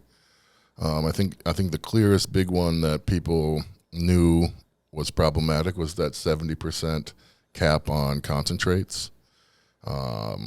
That largely gives, the power to the medical companies and the tribes and the black market. I think there's a lot of, innovative entrepreneurs out there, like Green Machine and many others that make wonderful concentrates that should be in the Minnesota market space. I do think that this 70% cap, though, is like the kind of like the white knight. I think that the OCM is using this as a tool to kind of distract us against all the other things that are wrong in the rules and that are largely problematic to small businesses. The genetics component of that, you can only bring in genetics for so long. So if you're one of these really, really large companies, you could have, a suite of genetics you bring in to metric by their deadline. Whereas if you're, a small mom and pop thing, you're going to get stuck with only so much genetics on hand. And that's going to pigeonhole you, until they change that rule, or you're just kind of stuck with what you had when the date is they say that you can only have approved genetics. I mean, what's the time frame that they're allowing companies to bring in genetics from other states? I didn't write it down in my notes, but I think I should have. I wrote it down. I wrote about it in a potential Star Tribune article. I don't recall the exact date right now. But I guess another rule I see that is problematic is that those transporters can only carry $5,000 worth of product at a time. That seems highly problematic in that, if I'm Dr. Dabs, I'm of a micro license, I can transport my own products to my store, but I need to pay to have other products brought to my store. And that means that the prices are going to be higher because these transporters can't benefit from opportunities of scale. I think that the micro business processing caps, like they can only process 10,000 pounds. That's also a huge hindrance for small business. I think it's gonna stifle collaboration. I think it's gonna stifle innovation among small businesses because you can only process so much and make so much stuff, and that's already gonna put you this economy of scale thing of like how they like just continue to design these rules to hurt small business, being that you can't benefit from the economies of scale like the other license types. Where are they getting these bad ideas from? That's a great question. I mean, who's running it right now? Eric Tobel. So don't the rules usually power is from the top down, right? Probably. Well, we'd hope so. I don't know. I don't know. My conversations with many people from that Cannabis Advisory Council, I've probably talked to almost a half dozen folks from there in the writing of my articles. I guess a sentiment that is across of the people I've talked to is that their advice isn't really being listened to. Yeah, it's an illusion of inclusion. Exactly. Yeah. I mean, the Cannabis Advisory Council was something that the OCM was required to entertain based on the law that was written, right? Right. But they are not required to accept any of the advice from the council. They just have to have a regular meeting and talk with them. I think some other problems with it, the metric, overly ambitious use of metric, or a similar product. I think that right now what I'm hearing is that they're going to go with metric, though I heard that they're entertaining another company. Basically, small businesses are going to have to invest in that software and technology, as well as probably have an entire person just dedicated to running the track and trace software, which I think is just kind of short-sighted in that, almost every state with metric has had abuses. You can just type in, metric abuses Colorado, metric abuses California, any state that uses it. It's really easy to move product from the black market into the white market, and as well as going from white to black. And these abuses have been noted. So I think this huge reliance upon track and trace in a not thoughtful way is just also a hindrance to the market. Cause you're going to have one employee, what's that, 60, 70 grand just on somebody who doesn't really do much. Seems kind of short-sighted. But I think some of the other comments that I provided in for the rulemaking is like, there's hydrogen and nitrogen isotope testing, where you can use these tests to get a fingerprint of where cannabis was grown. So you can use hydrogen and nitrogen to determine if flowers or products were grown in California or Oregon or Colorado or Minnesota.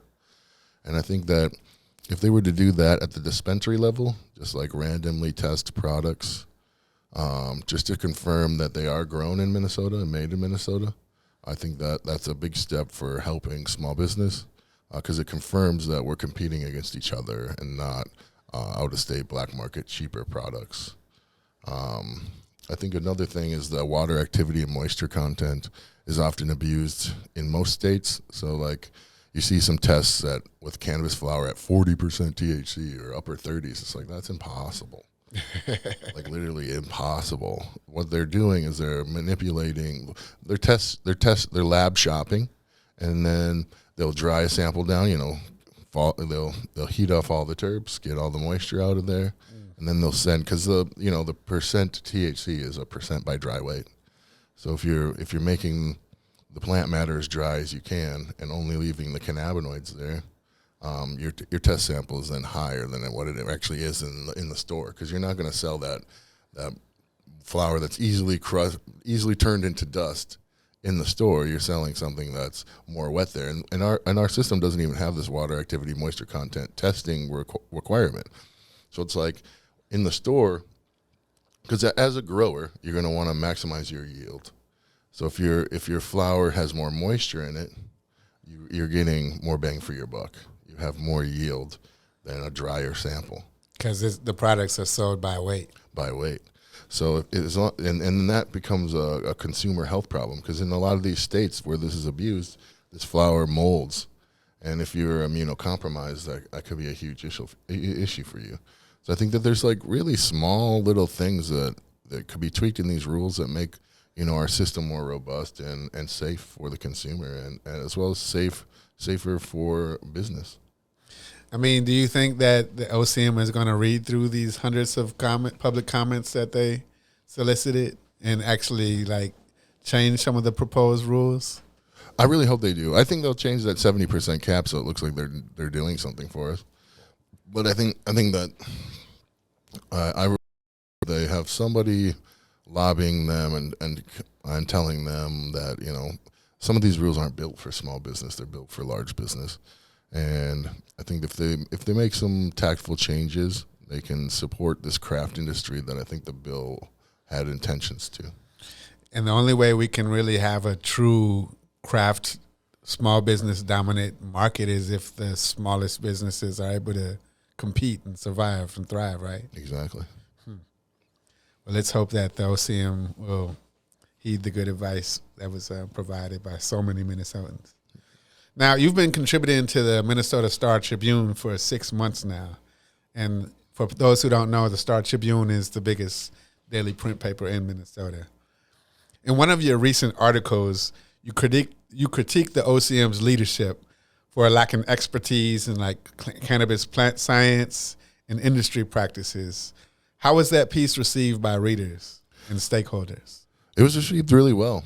I think that just about everywhere I go, where I bump into people, they have got positive things to say about it. I think that, especially if you're a person within our industry, I think that being the voice of Minnesota cannabis, that I'm kind of like representing our culture. Yeah, and I think that like what I had to say represents the thoughts of us. Is that we see that, you know, that Governor Walz keeps choosing favored bureaucrats rather than a person that understands our industry and our communities. Because there was this huge equity piece in this bill, and how that first round of equity applicants turned out. So I just think that like I think it was very well received, even in people not in our industry. I think it's like being able to tell truth to power and be authentic with it, I think is powerful. And that's a lot of the comments that I received. I don't think I received many negative comments about this last article, because I think Minnesotans have a love for small business, have a love for craft, have a love for local entities. Absolutely. And I think that they want to see that represented in their cannabis as well. Yeah, I'm sure there were multi-state lobbyists for multi-state operators like the medical companies who weren't lobbying for like small businesses or craft cannabis, you know.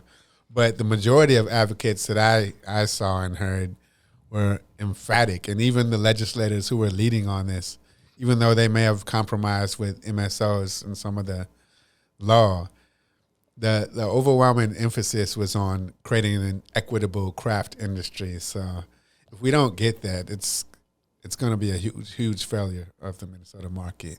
And the OCM has, I mean, they carry the weight in this, don't they? They do, yeah. So it's on Eric Tabo's shoulders right now. So yeah, please help us out. Please, Mr. Tabo. Yeah, please. Yeah. Make it right. Mm-hmm. Okay.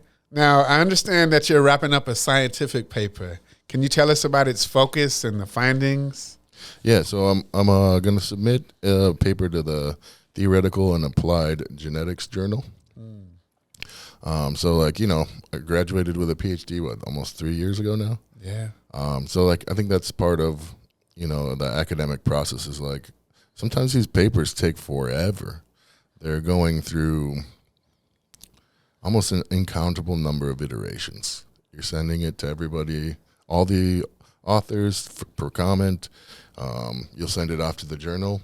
Then they want you to change some things or you do more work on it. But yeah, so this is it's basically, so we at the University of Minnesota created the CS10 or CBDRX genome. It's like the genome used by the NCBI is like the gold standard. So like the genome. What's the NCBI? I just know it as the NCBI. It's like the national. It's basically like the government's genomics resource. Okay. If for everything, not just like plants. So human genetics, agriculture, microorganisms, all things genetic that the government deems important end up in this thing. Sounds kind of scary. I think for me it's kind of cool because then you can. It does sound cool. You can find all the genes for anything. They live in there. National Center for Biotechnology Information. Thank you. Yeah. Wow. Powerful. Mm-hmm. So like, yeah, so it's used as the gold standard for that. Most genomics work, cites our paper and uses our genome in their studies and analyses. So we created this. At the time, there might be better ones now, but at the time it was the most highly resolved genome ever created. So we use this to do some QTL mapping. So a QTL is a quantitative trait locus. So it's like an area of the genome that's associated with a trait of interest. So we did a bunch of QTL mapping of, agronomically important traits such as like height or trichome head size or terpene abundance or, or even just specific terpenes. So we probably had a series of, 30-ish economically important traits for cannabis. 30? I think it ended up probably about that. Yeah. Wow. Yeah. That are important for, cannabis cultivators, cannabis home growers, and the consumer at the end point. So we found, all these economically important interests in the like where they reside in the genome. So I guess one of the key takeaways was, trichome head size is a genetically heritable trait. Another one is, terpene abundance is found in many areas of the genome. There seems to be this trade-off as well. The cannabis will produce, THC or CBD or an intermediate amount of both, depending on the genes it has. And we're seeing very, very similar findings for limonene and alpha-pinene. And those are terpenes? And those are terpenes, yeah. So, alpha-pinene, you can think of pine trees. It gives you the pine smell. And limonene, you can think of lemons or citrus, and it gives it a citrusy, lemony smell. So some of that work is essentially that it needs to get a marker needs to get validated from that work to say that for sure. But from what the data is showing us now, that terpene profile, at least for alpha-pinene and limonene, can be bred for. Terpenes are a little bit more complex in that their synthases they call them promiscuous. So so let's say you have a limonene terpene synthase. So there's an enzyme that makes limonene. It probably also makes alpha-pinene and myrcene and maybe a little caryophyllene. And then there could be, a myrcene terpene synthase, which makes myrcene. Maybe let's say it makes some ocimene and it makes some limonene. So like the terpene traits are a little bit harder to work with because they're not as clean as some of the cannabinoid traits. But even if you think about the cannabinoid traits, aren't perfect either. So like CBDA synthase. The reason why like hemp farmers had such a problem staying under 0.3 is because that CBDA synthase makes some amount of THC. So that enzyme is also promiscuous. So it's like finding the least promiscuous CBDA synthase, and those are what are in modern hemp cultivars. So I think a lot of similar work is going to start happening with the terpenes, is like dissecting like how to use markers to select for specific profiles and experiences. Okay, clarifying question. I followed almost all of that, but what does synthase mean? So synthase is an enzyme that makes something. Okay. Let's say you have CBGA, the stem cell cannabinoid. It's acted on by either THCA synthase or CBDA synthase. So it's an enzyme that catalyzes a reaction. So CBDA synthase will turn CBGA into CBDA. Yeah. Yeah. Wow, this is powerful. I mean, and I can feel your passion. Like you really enjoy I love genetics. Doing this research and learning all of this. Mm-hmm. And you're pretty good at explaining it too to the non-scientists. I mean, what has this research, how has it influenced your thinking and your breeding practices? So it influences my thinking that, like, you can craft cultivars. You can think of the end product before you even start breeding. So if I need a shorter cultivar, because let's say I want to grow multiple levels high in a warehouse, I can breed for a short cultivar. Let's say I want it sweet. Now I can use this limonene marker to select for sweet over skunky. I can use, there's multiple markers or multiple QTLs across the genome for cannabinoid potency. And I can pick up these ones we know. So then I know I'm breeding for high potency and not just cannabinoids, but also terpenes. I can select the cannabinoid profile. I can select the terpene profile. And I can select these agronomic traits of interest, height, branching pattern. So I think in the future, like, cannabis breeding is moving. I mean, in the past, cannabis breeding was like, yo, I got this cool thing. Let me cross it with your cool thing. Oh, man, this made Gorilla Glue. This is tight. Where I think that like the future of cannabis breeding is doing it like Honeycrisp apples. You know, that like you've got. I know that crunchy is important for the marketplace. I know that sweet is important for the marketplace. I know that farmers need disease resistance. And then it's just like stacking these traits in both of the parents so that the offspring has them. And I think that's the future of cannabis breeding, is like breeding with intention. That's exactly intention is the word I was thinking of. And breeding for final product. Wow. I mean, so with this growing knowledge, we're just going to be able to see better and better products in the future, right? Exactly. Wow, that's exciting, man. I mean, so where can like Minnesota cultivators access this information to enhance their knowledge and eventually their skills, their breeding and cultivation skills? That's a great question. I think that a lot of it, as it has been now, is that most of the time when a group develops markers, they don't publish them because they're economically valuable. Oh, like trade secrets. Essentially, yeah. There are some markers out there. There's markers for sex. There's the cannabinoid marker that we developed and validated. That's out there. So I think that, but I mean, that my work is out there, so it's like public information. So you could use my work to create your own markers to use those for breeding. But yeah, so like so our company, I think, which will soon very quickly become Hempire Genetics.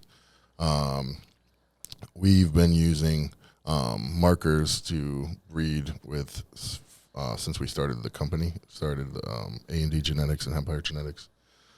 So we've been using markers. So I got this little PCR machine, and I just confirmed that the plants have the genes and the traits that I want the What's a progeny to PCR have. machine? Polymerase chain reaction. Wow. So it's like a way to multiply DNA, and you can use gels to create like things like a CAPS assay, so a cleaved amplified polymorphic sequence assay. So it's like a way to confirm that the individual that you're working with has the traits you want it to have. So, I mean, you're kind of touching on it, but like to be a little more explicit, how has your research shaped your approach to entrepreneurship in the cannabis industry? I think it is shaped into that, like, I'm creating cultivars with intention. Yeah. Like I'm thinking about the home grower, I'm thinking about the producer, because I want them to be successful. And in their success means sustainability. Yeah. Because like cannabis is not environmentally friendly crop. I mean, it's not indoor cannabis. So it's like you've got a dehumidifier, you've got lights, you've got all these fans. You're drawing significant energy to produce the crop that we love. Yeah. So I think that my part in this is just like, how do I make that more sustainable? How do I provide good genetics for people to grow better product? Yeah, I think that's like a piece of like how my research is influencing my entrepreneurship, is just like making sure that I can provide the best products into the market space that I can, and that they are things that I respect and appreciate. That's good. What inspires you when developing a product? So I think that most people know like my first releases were maple-based products. Yeah. So if this is your first time, I guess catching Dr. Dabs or whatever, I've got a maple farm out in Taylor's Falls. Yep. So we've got our maple candies. These were our first product that we brought to the market space. We won the Legacy's Cups THCA's Most Innovative Product. I think it was 2022 for that. We do a maple sugar, so you can like toss that in your coffee or tea or ice cream or oatmeal.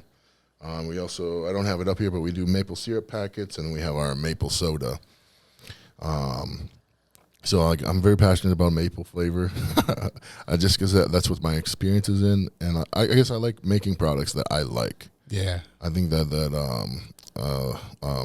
to like quote Rick Rubin or whatever, it's like your art should be for you, and like the more authentic and true that you can be to your art and your craft and the things that you are passionate about, I think that resonates with people. So I just want to make products that I like and that I respect and that I enjoy, and then hopefully people also like and respect and enjoy the products. But yeah, I think that most of I mean, life is short, man. I'm in the second act of my life. Yeah. I'm coming towards the end, and I just want to do things that mean something to me. Yeah. Would you say innovation is part of your inspiration for developing products, like creating things that are different than what's already out there? Definitely, because I think that like like I stayed away from doing gummies for so long. Yeah. Because like I just want to do things that I like, and that can have a piece of me. And I mean now I'm getting into the gummies or whatever, but it's been slow. Like I've done so much R&D to get the flavors right, and it's just like there'll be times where it's just like I don't like this. But I'll do events like here at the Dabbler Depot Seed Sesh. There was a holiday party. I was trying, I probably had 5 or 6 flavors of different gummies back there, and I got good comments on, about half of them, and like I still don't like them, so like they won't ever be out there, but like people liked them. Yeah. So it's also like I don't know. I think in like creating a product, you also kind of sometimes have to get over yourself. Yeah. I think I struggle with that. It's like I want to actually like and respect this thing. So yeah, I have trouble with that. I've made tons of various products, and it's just like this isn't perfect. And I don't know. Nothing ever is perfect. Everything is iterative, and you can improve it. And I think that's one thing I need to work on as a business is being more flexible.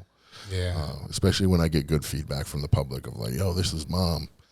I should probably listen.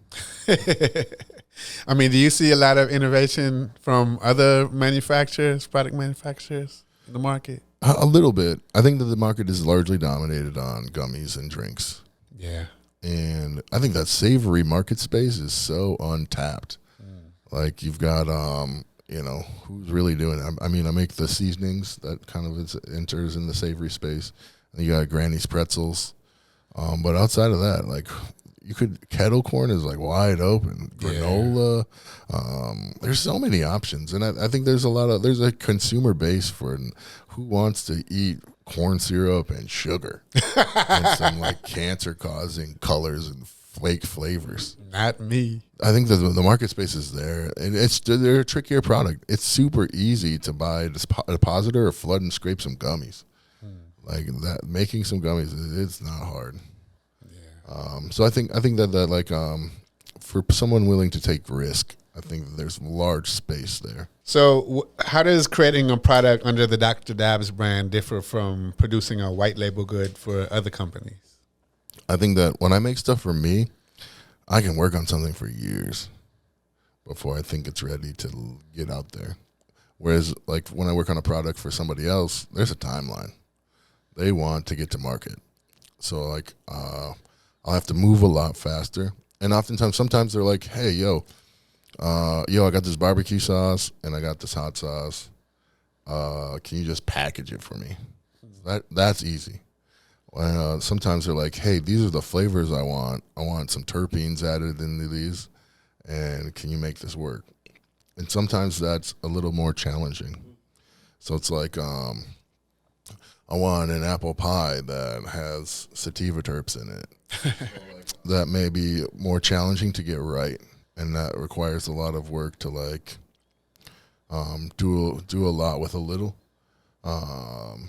I think I'm still able to make good products for people, but sometimes like I think the aspect is like, are you pigeonholed into specific things that you may not think is the best route to go, at least for like flavor wise, and so I think it can be more challenging. I think it's easier for me to make my own products, though I do like making other people's products. It's really cool being behind some of the something. It's really cool being behind something and not have people know about it.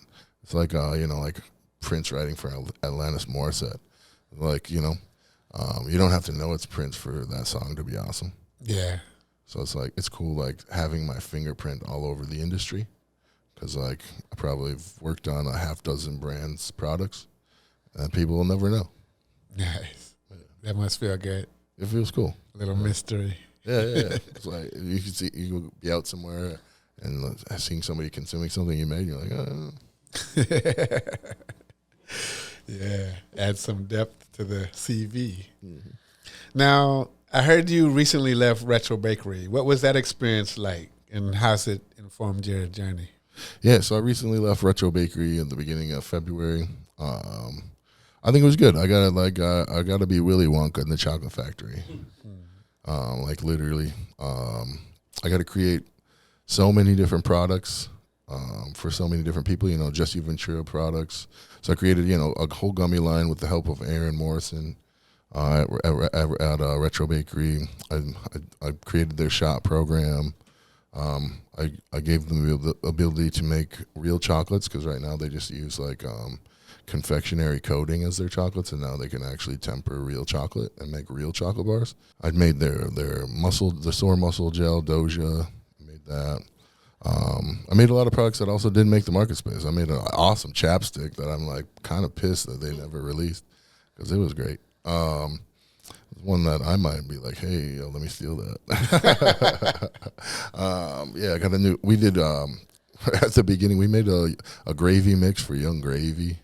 I did like we were thinking about pitching these suppositories. I think we went the wrong way for tact, just because like most of the people there are dudes or whatever. So we made like some CBD and THC suppositories, thinking that we could go to Steve Oaks, because he's got like a white butt wipes for your butthole and like a hot sauce for your butthole. We were thinking about CBD for your butthole. Sometimes you need some women in power. A woman's touch is because I think the suppository thing is huge. I think it's powerful, and it's an effect-based product. Like I think for decreasing period pains and cramps and like women's menstrual cycle symptoms, it is a useful product.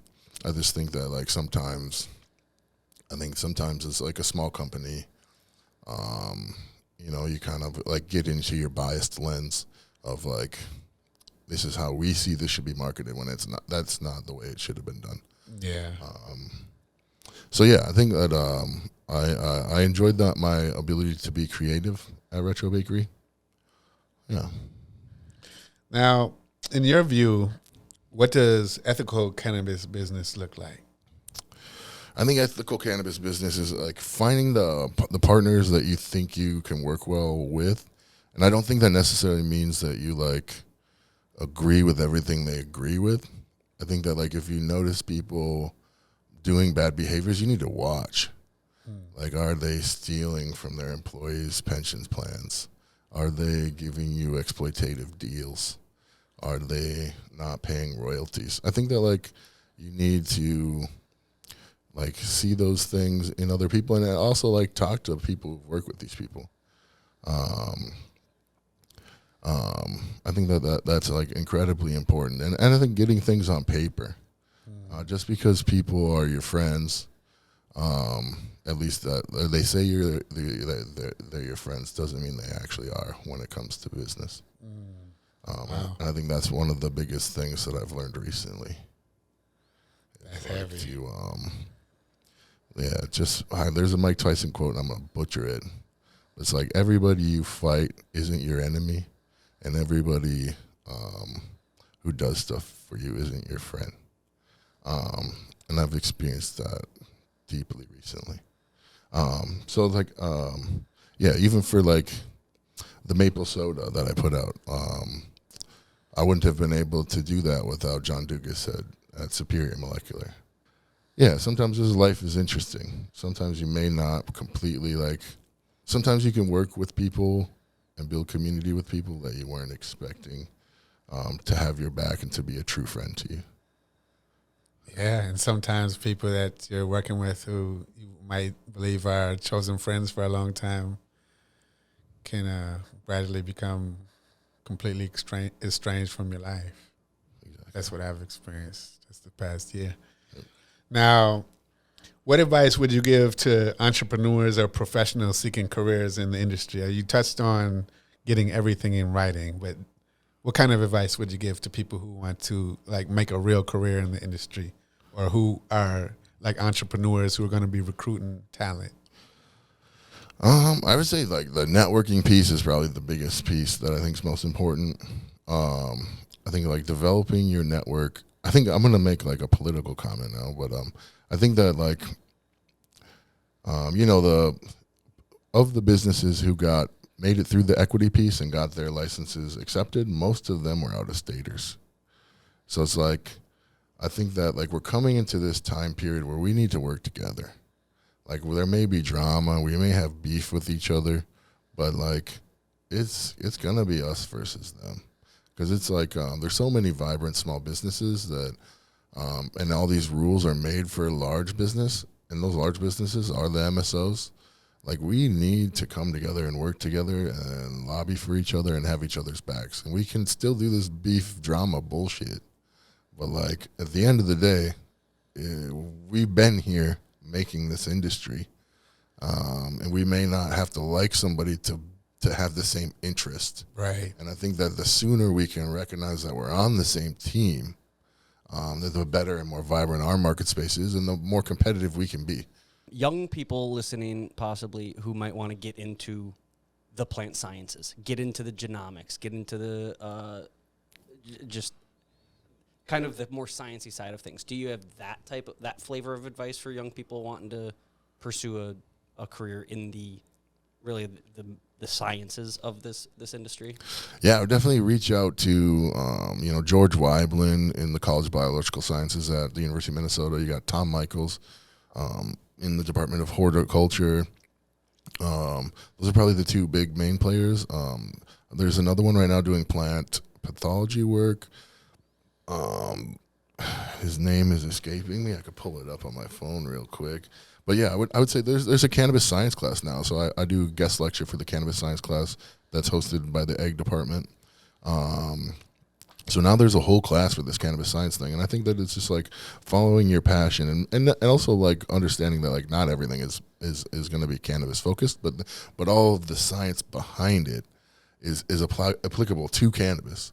If you're taking a general plant science class or you're taking a plant breeding class, all these things are applicable to cannabis. So I think it's just like going out there and just getting it done and finding out what science that you like. Like I love genetics. I'm not the biggest fan of like plant biochemistry, even though that is a big part of it. But I'm most passionate about genetics. So it's like finding all those people. And I think being unapologetic and almost being aggressive. Like, this is your life. Nobody cares about your life more than you. And so that you need to be your advocate. You know, you want to study genetics, find the top 3 or top 5 genetics people at the University of Minnesota, and you go to their office. You not stalk them, but you show up. Because, like, calling somebody and emailing them, they're busy, man. They got families. They got all this research. They got to perish or publish. They're not thinking about you and helping you. Only you can think about helping you. So I think that it's important to take the steps to like get in front of these people. And this is what I want to do. How can I do this? Do you have an internship I could do, paid or unpaid? Do you know anybody that has something like this? And I think there's like putting yourself out there in the space to make these opportunities happen. And I think that's one thing that I did really well. Is like I was doing a master's in turf grass. Like that's not where I wanted to be. You think you can see me at a golf course? But I knew I was like learning the things that I needed to get where I wanted to be. And then I put myself in a position. So I invited that George Weiblin guy. He's finally going to have his second cannabis PhD student this upcoming next semester. So those opportunities are there. Wow. You just have to go out and seize them. So like for that, I was the vice president of the Horticulture Club. I invited him to come speak. I put myself in front of him and like, just expressed my passion for cannabis and research and science. And like, I think that's sometimes you have to be thoughtful and intentional on like figuring out how you make the things happen that you want to see happen in your life. Yeah, that's so good. That's gold, because you can't always wait for opportunities. You have to try to like advocate for creating the opportunities. And yeah, you're right. I've heard so many people get discouraged about not getting replies to calls or emails. But yeah, if you show up, because you're going to initiate those relationships. Yeah, I think that people, especially Minnesotans, I think we're less apt to like, we're not going to tell you to fuck off to your face. We can ignore your email, we can ignore your call, we cannot call you back. But I think that if you get in front of somebody, people are more willing to work with you. And that also shows initiative. Right. Yeah, because and oftentimes these opportunities, they're not paved out. I was the first cannabis PhD student. This shit was built from the ground up. I built it brick by brick. Like, I had to fight against people who did not want me there. Yeah. Like, did not want us to use their equipment, even though it's public equipment. Like, I had to make it happen. And, like, I think that's what it is. It's like, the thing that you may want, there may not be a path. You got to create the path. Exactly. Yeah, that's beautiful. And it's been exciting for me because I've gotten to see some of this journey. I remember there was some event at Bryant Lake Bowl years ago where George Weiblin was there. Had your program began at that point, or was that? I think that was still before, yeah. Wow, yeah. Wow, it's been exciting. Now, as you move forward, what kind of criteria do you have to guide your decisions about business collaborations in the cannabis space? I guess for me, it's like, can we continue to make innovative products together? So I've got a collaboration coming up with Logo Bloom, Stefan Egan from Logo Bloom.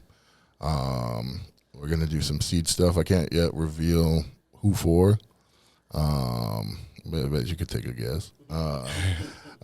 So we're gonna do some genetics. Me and him are gonna do some genetics work. He's done a lot of work on shortening the harvest window.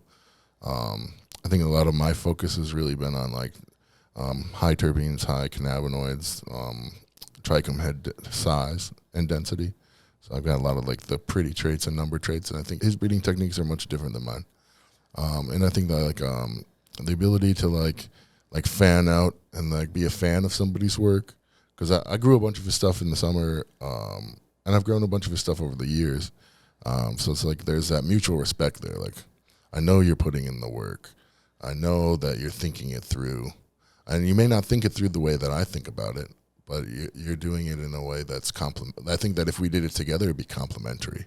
So I think that those are the collaborations that I'm trying to get into is how can you complement what I can bring.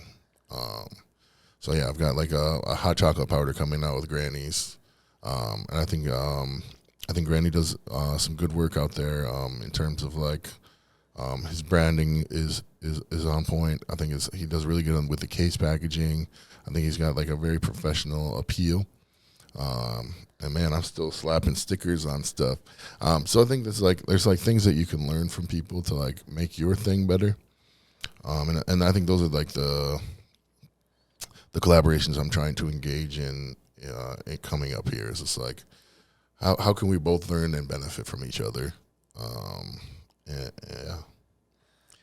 Now, with the market soon opening, how do you think retailers, cultivators, and product manufacturers are going to make connections and form partnerships, to make the products and then bring it to market? I think that you just got to continue to network and kind of be in these. I think I benefited a lot from being in these the Dabbler Depot holiday party. I get to not only do I get to meet the people, the consumer, but I get to meet all these other businesses that are here. There's the Lucky Leaf event coming up this week. I'm with all these multiple little after parties and pre-parties, and I think and for my business, it's also getting in front of store owners. So since I was under the retro thing for so long, they did a lot of my distribution. So I didn't have the connection to the retail dispensaries, and I think that's what I've been working on lately. Is just getting in front of these store owners and being tell me about your business. How long have you guys been around? What are the problems you're having? What kind of products do you want to see in the future? Seeing if there's any other overlap. Could we do white label deals or collaborative opportunities? So I think it's just figuring out who the players are, figuring out who the players you can work well with are. I think that's the most important part of this upcoming future. Is just because this market space is huge. How many gummy brands are out there? It's just there's just room for everybody. That's why I don't understand. Beef doesn't make money. I just want to make cool shit with my friends. I want to do hood rat shit with my friends. So it's just So I think that's what's most important to me in the future. It's just continue to make cool stuff, but also with cool people. that kind of continues to innovate the game and like bring new things to the consumer. So with adult use sales expected to begin sometime later this year, how do you plan to address consumer over-reliance on this indica versus sativa classification? Yeah, I think that like a lot of businesses are doing a disservice to the consumer in that, like, if you look at it scientifically, there's no genetic basis for indica sativa.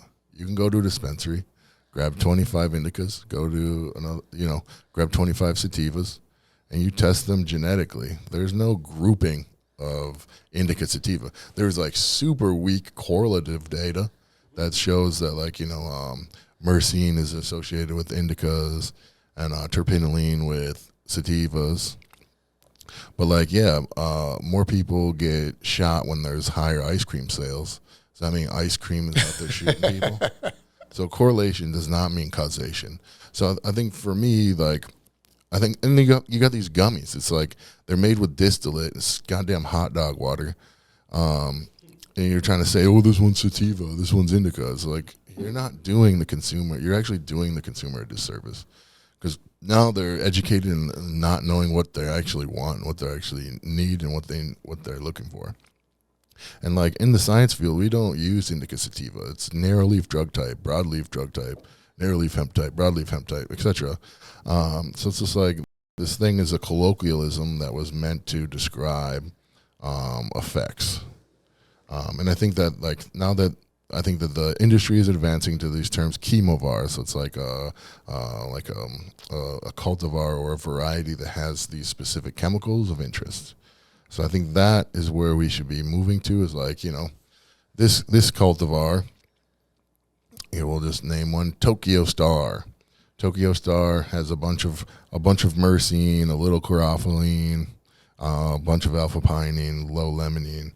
And I think that, like, associating these terpenes with the actual experience that the consumer is looking for, because there's the entourage effect. It's like, how do these chemicals act together to influence the effect the consumer is getting?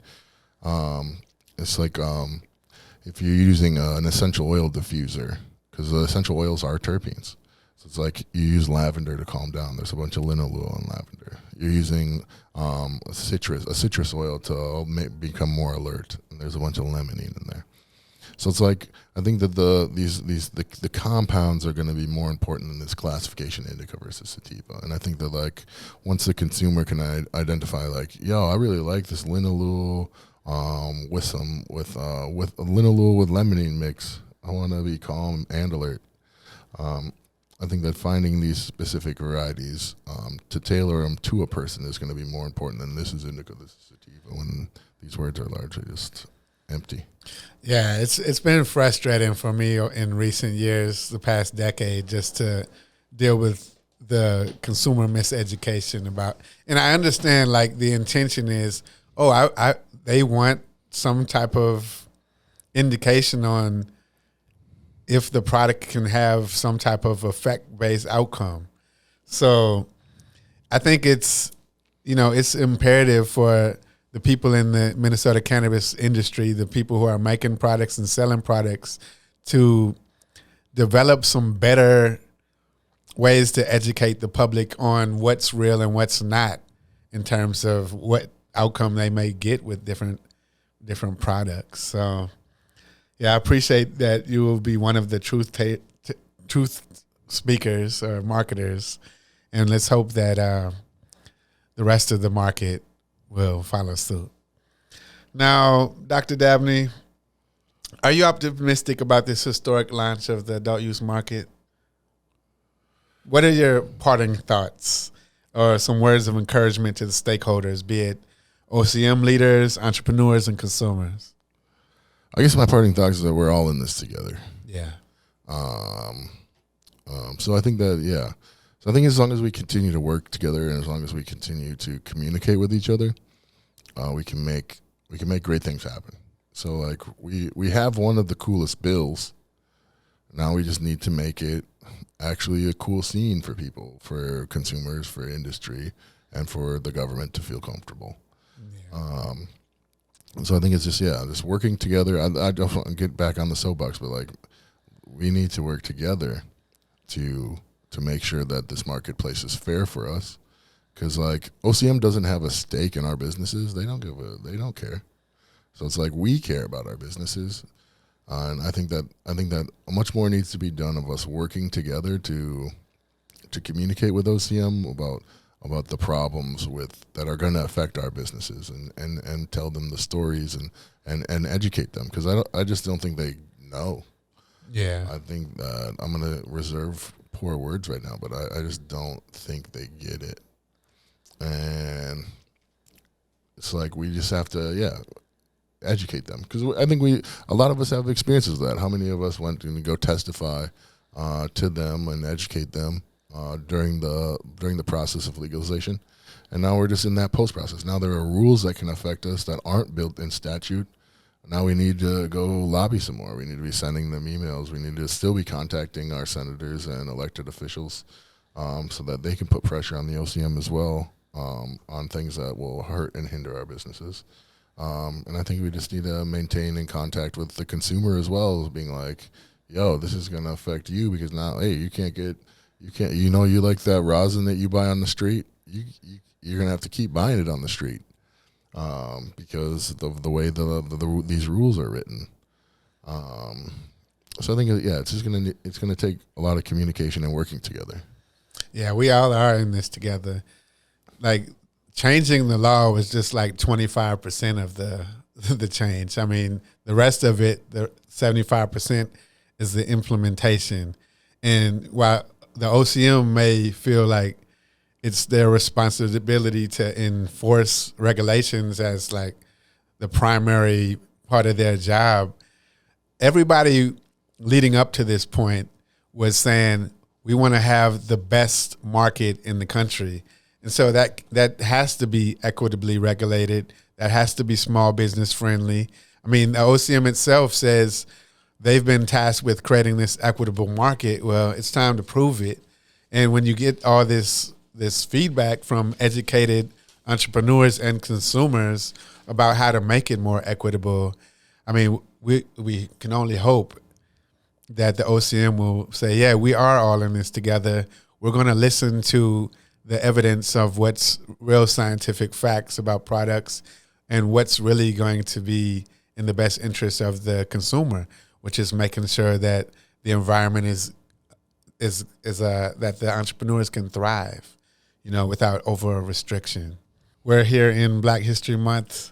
Do you want to give any shout outs before we leave, or just any general shout outs? Yeah. I got some shout outs to shout out. Yeah. I had to write them down because I don't want to forget anybody. I probably still forgot some people, but yeah. Let's Slay. I was at Earl Giles on the their Cannabis Wednesday event, and I got to try Slay's strawberry lemonade, and it was fire. Yeah. So shout out to Slay. Good job on that lemonade. Cultivated, of course. Anthony Newby's been a homie of mine for probably as long as I've known you, so like a decade or so. Yeah. They're that guava lemonade. Not the lemonades are tight. I love lemonade, but their guava lemonade drinks fire. Urban Herb, Alicia over at Urban Herb. Yeah. Shout out to Alicia. She's doing good work. We got Natty Cakes. Yeah. She makes some fire cakes. If you ever see Natty Cakes at an event, make sure to get out there and go try that. She makes some awesome desserts and pastries. Mm-hmm. You got Leckers. They also make lemonade. They're doing big things out there. I like their things. It looks like they've got a new formula, and it's even better now. So I've been watching them do good work. And 40 Acre Co-op, you got Angela Dawson. She makes really good salves and products like that. So shout out 40 Acre Co-op. So I think there's a vibrant space of black businesses in Minnesota out there trying to get it. So yeah, go check these out. Go see what we're up to. Show us some support and some love, and support your local drug dealer. Yes, indeed. And with this current license application period, we're likely to see potentially dozens more black businesses in the cannabis space. So yeah, we've all been hoping for a good amount of diversity in the industry. So I'm really hoping, because most states tend to fail. Yeah. Like Illinois, I think is a prime example of failure, where it took like 2 or 3 years, or maybe it was even almost up to 5 before they had their first black license on business. And Chicago has like 1 million black people in it. Literally, yeah. So hopefully that we don't do like they do. But, you've got these players, You've got Slay, you've got Cultivator, you got Doc Dabs, you've got Leckers, you've got Urban Herbs, you got, even you're getting a license in there. So it's like... Yeah, I mean, my business has 3 black guys on the license, so... So we're out there. We're going to get... I think that hopefully Minnesota does it different, and hopefully that we can all get some licenses, and that they create a fair process this time around. That we can have some representation in this market space that affected us negatively. Yeah, I mean, all the talk about the disproportionate criminalization. Now, I'd love to see some disproportionate representation among the businesses, the licensed businesses. Yeah, well, thanks again for joining us. You've been one of our favorite repeat guests, and I hope you'll keep coming back to the Northern Lights podcast. I hope so too. I think that me and Tanner got another Cooking with Clem cooking up in the background. Nice. And thank you to the audience for tuning in, supporting our show. This is another production by the Minnesota Cannabis College. And shout out to the Dabbler Depot Seed and Sesh and the inimitable Jordan making this happen. Thank you, sir. Thanks, buddy. Yeah. Peace and blessings.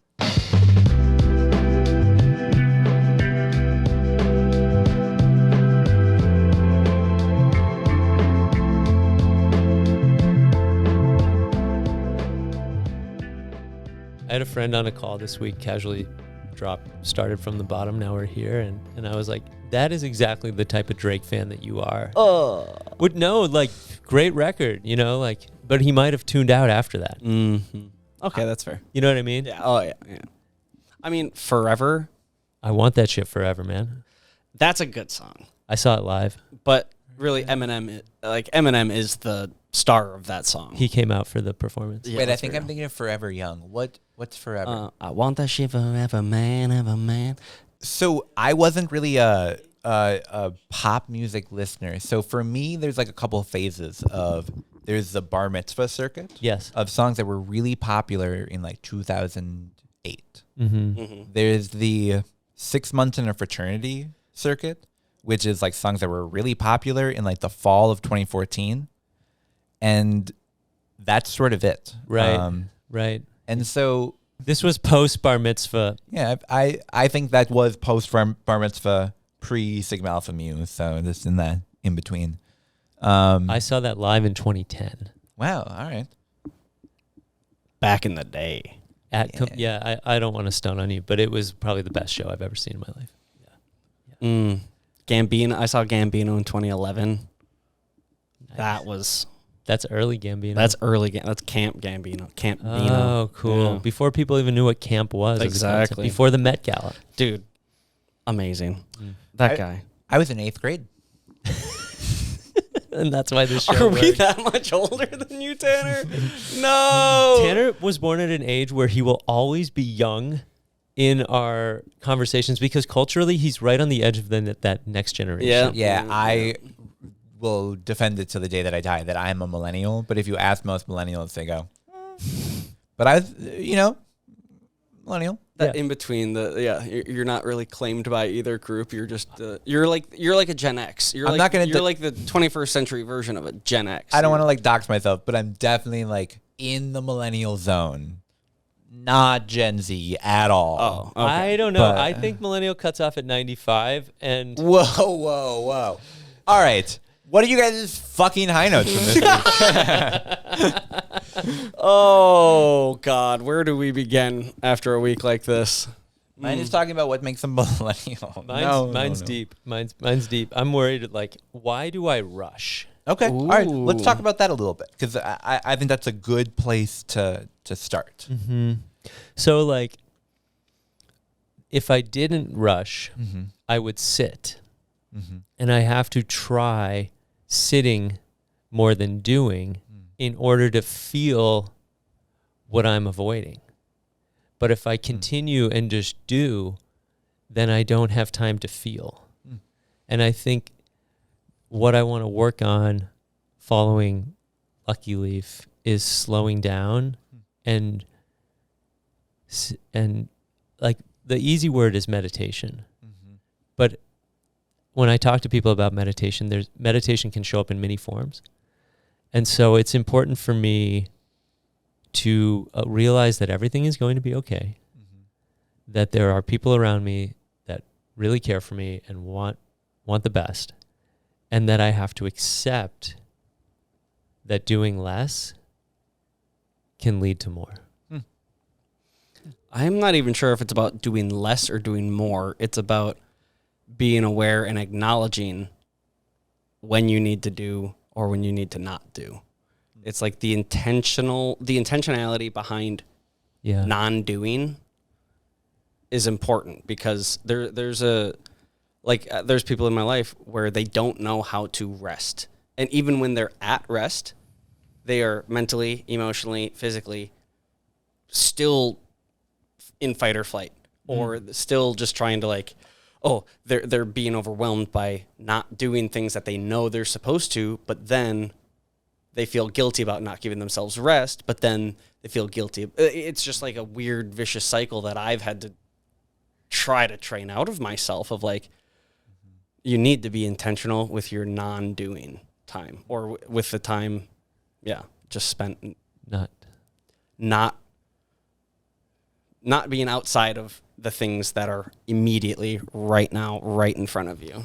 Yeah, no, I think what you said right away in the opening of your response is essentially mindfulness, choosing, understanding. And I think slowing down would be the ability to see the actual what's going on, because I think diving into something is where I like to go. But when you slow down, you start to be more aware. And so it's not good, it's not bad.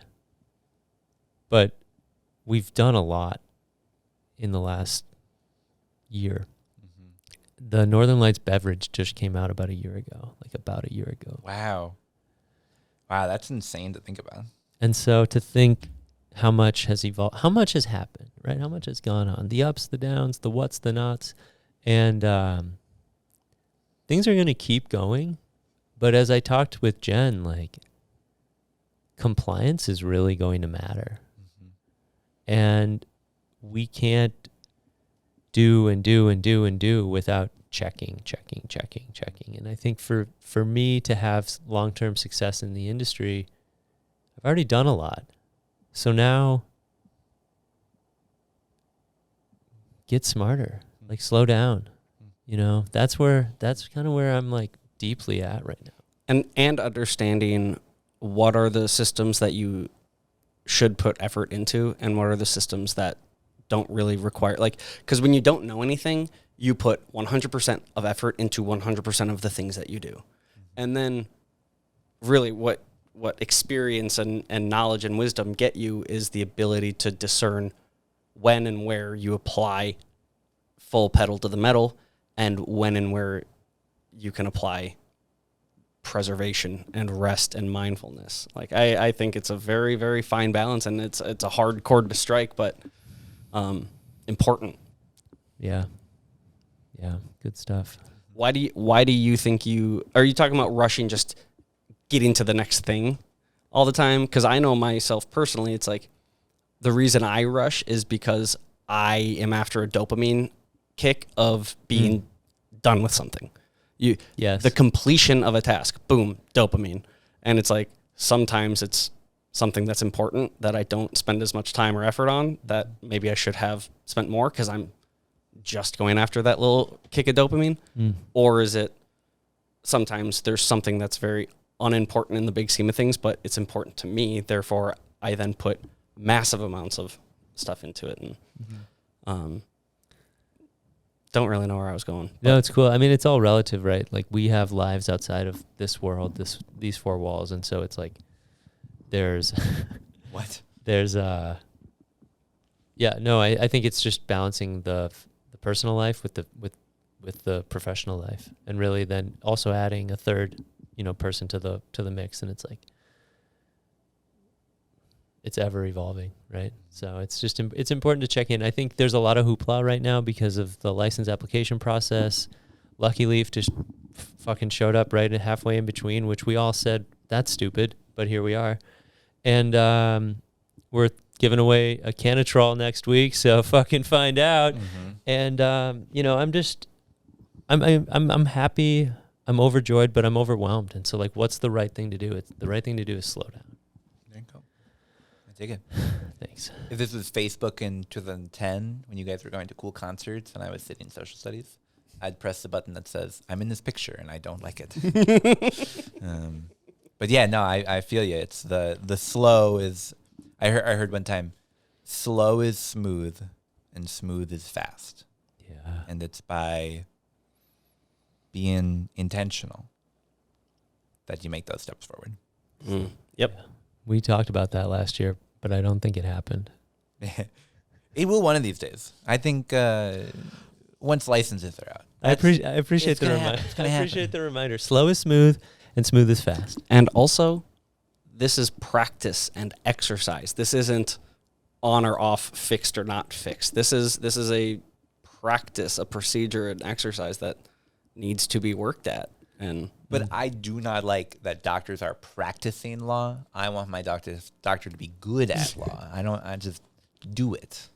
You want your doctors to be They're good lawyers at law. to be good at law, doctors to be good at medicine. Fuck, it's the They're dads. We're both getting close to the end of the practicing. episode. Yeah. What a week. It's the end of the episode. A little frosty. Yeah, we took a week off. You guys can tell we're clearly doing great. All right, Jordan, what's your high note from this week? Fuck me up, Jordan. Mine's in the similar vein of just like feeling the overwhelming sense of things happening and things in our life, things around us. But really, I, for some reason, was able to just like lock in on what I needed to lock into this week. And it's kind of about, that I need chaos in order to operate at like optimum.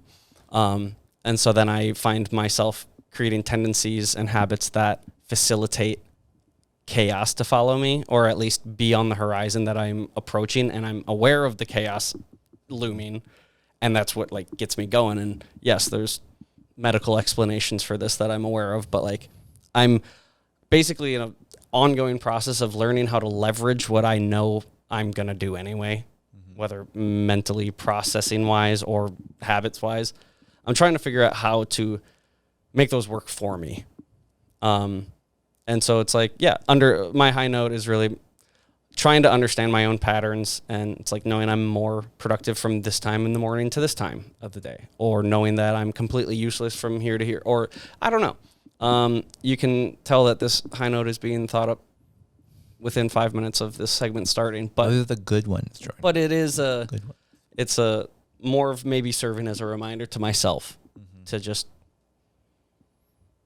not be down or not get down about the things that I see or the world tells me that are my shortcomings or my blind spots, and actually using them as a tool. Like I know neurodivergency in general is seeing how it's seen, but really it is a tool, and it is a thing to be honed, and it is an exercise to be practiced. And Well, and you've got a busy Saturday where people could do sort of like the side-by-side of the Jordan this week and the Jordan next week and see, like, do you look like 20 pounds lighter? Probably, yeah.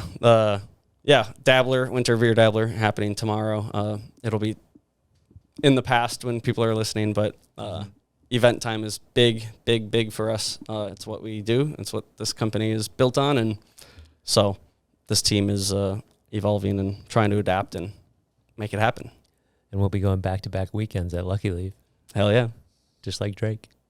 Just that's who I aspire to be like in most of my interactions, is just like Drake.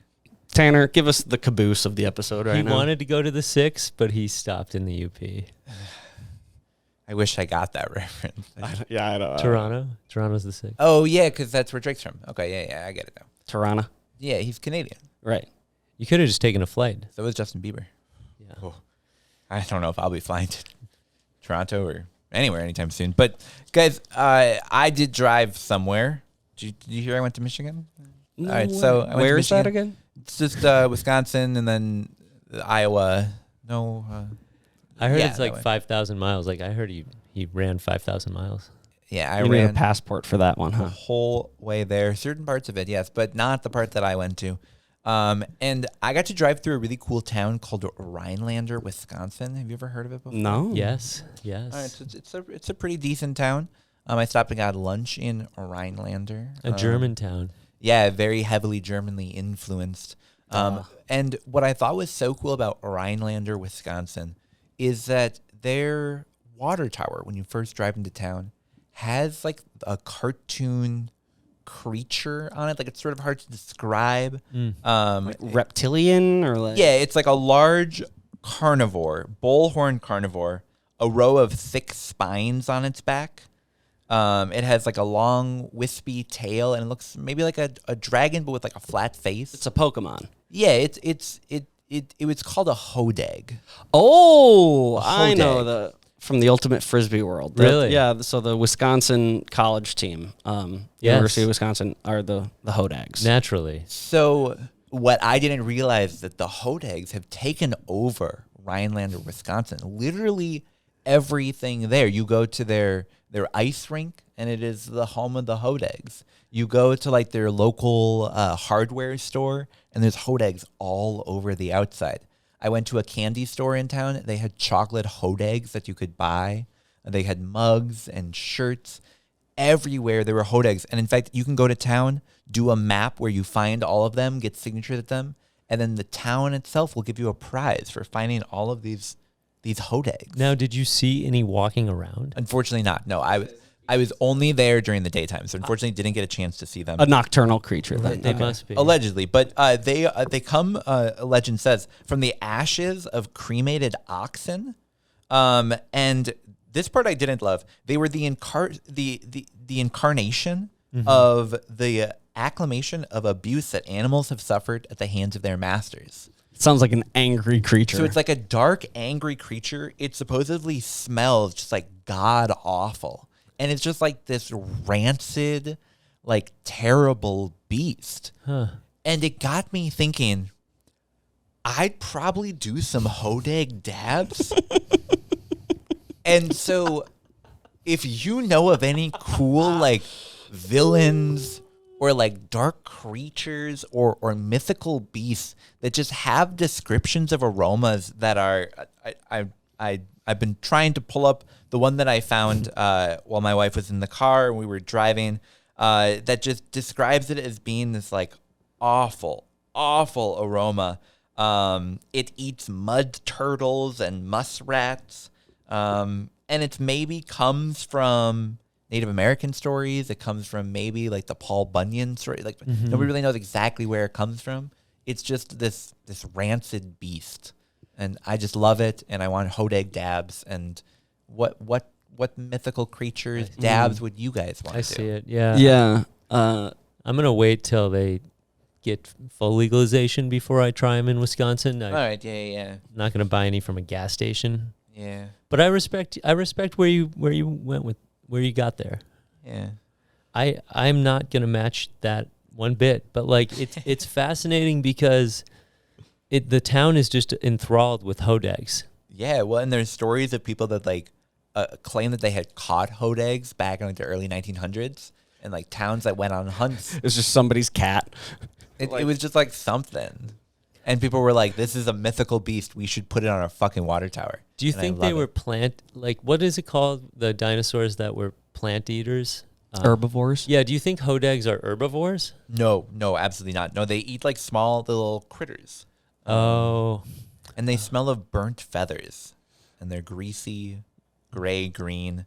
I've got a picture that I'll show everyone in the studio here of a Hodag, so you can see sort of what they look like, and then we'll make sure to put this picture on the camera. Let's make that the thumbnail. Oh yeah, absolutely, we'll do it. Oh yeah, Hodag. Tanner, your question is thought-provoking, and what comes to mind first is the Anchorman line that smells like Bigfoot's dick. Yeah. Because it's just like cryptid-based fragrances. Yeah, for sure. Yeah. I think that could be a whole line of cannabis products that people would be like, that's a perfectly normal strain name. Just the Windinga Willows. I bet we could get the Rhinelander City Council pretty upset with us if we took this idea to the fullest extent. This episode of Northern Lights is brought to you by the Rhinelander Chamber of Commerce. Rhinelander, a beautiful town in the middle of Wisconsin that you can find anything you want, from THCA flower to chocolate shaped like a Hodag. Rhinelander, your next vacation stop. Yeah, no, I agree. I think if we brought that the full bit, they might not like it, and they might tell us, hey, we do not want to be a sponsor of your show. We're not implying that they are. No. They would just tell us, we definitively don't. Which, every no leads to your next yes. Yeah, but this episode brought to you by Rhinelander, your next vacation stop. All right, guys, well, that was a good episode. We got a little bit of news. We got a little bit of games. Come out and see us at Lucky Leaf. We'll be live podding on Friday. Yeah, absolutely. It's our first opportunity to do a live pod in 2025. I'm looking forward to it. This will be a fun one. We're going to be playing some games. They told us no dabs in the convention center. So we're going to be playing a game called How Long Can We Do Dabs in the Convention Center before they end our live show. So make sure you tune in because it's going to be a good one. Forgiveness, not permission. Forgiveness, not permission. That's what it's going to say on the back of our next shirt. Well, guys, thanks to the Dabbler Depot for hosting us per usual. Shout out to Union Bank and Trust. Yeah. Shout out to Jen Riza, North Star Cannabis Consulting. Super awesome. Oh, Plan Track, Scott Borchardt, he did a presentation last night up in Brainerd. Very cool. Yeah, he did his whole, who I am, what I do, and there were 20, 30 people that came out to Jack Pine Brewery and that's so awesome. Got to meet Plan Track. Such an easy software to use. I logged in, created an account, went in, and it starts asking you questions right away on what kind of plants you have, what your setup is. I can see how it would be a really helpful tool for someone who's new to growing or someone who's growing on a scale that suddenly you're not just at 4 plants anymore. So. Yeah. Cool tool. Yeah, Scott's looking to, really break into the B2B community as well, so glad that he's getting out there, and we'll have to have him on the show. I think he's coming up in a couple weeks. Oh, well, people should tune on in to future episodes. We got another episode, by the way, of future episodes of Tanner's Chirp Tasting coming this Friday. Watch us get real high. It was a doozy this week, hey? Yep. We got some treats from our friends over in Michigan that somehow made their way to Minnesota, and we'll be talking about those. But in the meantime, you can find us on Facebook, Reddit, Instagram, LinkedIn, and YouTube. Definitely go on YouTube. We're dropping videos there all the time. You can find videos on Instagram. You can even find them on LinkedIn. I think that's pretty cool. The business world has come alive because of the Northern Lights. I've heard it's a really active cannabis community on there. Yeah. It's a great place to go if your Instagram gets shut down. Yeah. I'm not saying we're the only reason that there's an active cannabis scene on LinkedIn, but people would be lying if they said that we weren't a part of it. And so that's right. Come and check it out. If you're a fan of the show, leave us a review or rating in the Apple Podcasts, Spotify, YouTube, wherever those podcasts are found. Share it with a friend. Share it with an enemy. Give it 5 stars. Share it with a frenemy. Thank you. Shout out to producer Jordan. Good luck this weekend. Thank you, gentlemen. Jordan, who are you going to tell about the Northern Lights podcast this weekend? I am going to probably get up on stage at the Winter Beer Dabbler. I'm going to yank the mic out of the performer's hands mid-song. Good, as one does. And I'm going to wait for there to be a record scratch sound effect. And you're going to say, Beyonce really deserved that award. I'm going that approach, yes. Okay, and then hopefully there's a cat that goes somewhere along the line. So yeah, that's my plan. I'm going to tell every single person at the Winter Beer Dabbler who's within earshot. Perfect. Awesome. We couldn't do it without you. Yeah. If you're at an event, go grab the microphone. Let everyone know. Northern Lights. All Northern right. Lights Pod. We'll be back. We'll be back. See you soon, y'all.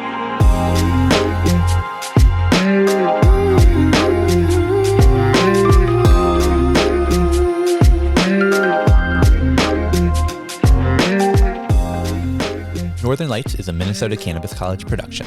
This episode was produced by me, Tanner Barris, and by Steve Eigenman and Jordan With. Production assistance from Marcus Harkis, Shayna Payton, and John Barty. Video and audio recording at the Dabbler Depot studio by Jordan With. The information provided in this podcast does not, and is not intended to, constitute legal advice, but is instead for general information purposes only. No listener should act solely on the basis of information provided without first seeking advice from their own legal counsel. The views and opinions expressed in this program are those of the speakers and do not necessarily reflect the views or positions of the Minnesota Cannabis College. Please listen responsibly.